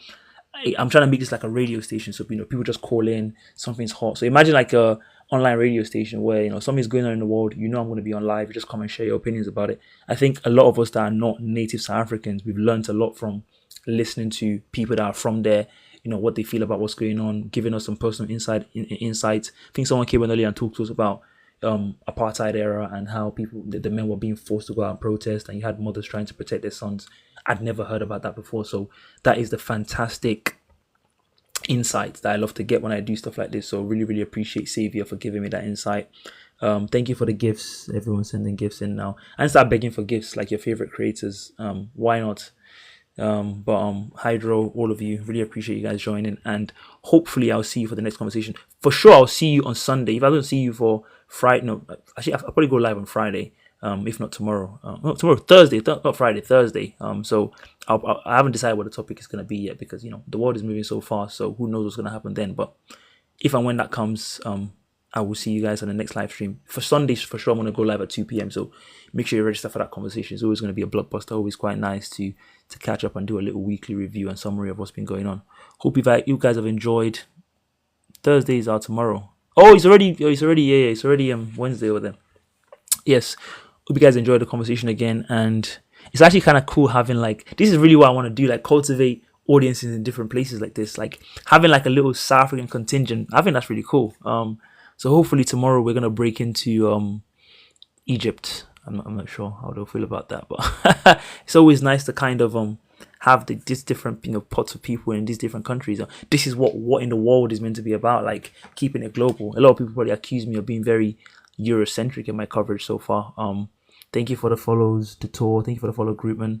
But I'm gonna now I have this contingent. Any of you that are following me already, if there's any interesting things that's going on in South Africa that you want me to talk about, you want to do a live, or just message me privately, and I'll make sure I'll try and do a topic on that. If something going on, because I do want to get more tapped into South Africa is a major country in Africa, obviously, alongside Nigeria. So it'll be very good to get tapped into what's going on in South Africa, so I can do more videos on it and give you guys more of what you want. Maybe I'll get to interview Malema or something and hold him to account. I'm like, why are you always DJing instead of focusing on what's going on in the country? I know you guys joke about the DJ to civilian ratio of South Africa. For Nigeria, it's the skit makers to general population numbers in Nigeria. It's getting very lopsided. Too many skit makers, not enough normal civilians. I think you guys, your DJs, your problem, but it's really funny to see. But yes, I promise to do more South African content, so you guys can continue to stay tapped into that. Yeah, I did this Zim girl, and she always tell me about, oh, I'm going to see this DJ. Everyday DJ, like, god damn, everyone's a DJ in that bloody place. But I love it. You guys are just having fun. Your grooves, that's what you guys call it, right? You're going to a groove. I love that. Groove just sounds extremely fresh and fun. Let's go to a groove. Ooh, is that how you say it? Or let's go groove? I don't know which one it is. I think it's let's go to a groove. I think it is. Yolanda says you have a lot to say. Please invite us when you talk about Nigeria, so you guys can come and mock us. It's actually crazy that I've got this many South African followers based on a Nigerian video. You guys are celebrating our flop era. That's so crazy. Like, the hating is insane. Like, they came to hate. They're like, you know that picture of like the guy standing there is, it's like I had to put on my best fit for my ops funeral. You guys saw a video of me talking about how rubbish Nigeria is. You're like, you know what? Yes, this is our Christmas day. You guys are not serious, man. But that's hilarious. That's hilarious. That's fair enough, man. Let's go to groove. Let's go to groove. I think I said it wrong. Let's go to groove. Let's go groove. I'm gonna say that to my boy on Saturday. Let's go groove, man. Let's go groove. Ooh. Oh yeah, Zenzele. Antwaga mo anzimote. Antwaga mo gimote. Alright, on that note, I'll see you guys on Friday. Yeah. I cookie. I like this. A spin. Alright. Good night, everyone. Apparently, it's a pandemic. What? Can't enjoy the music no more now. What the hell?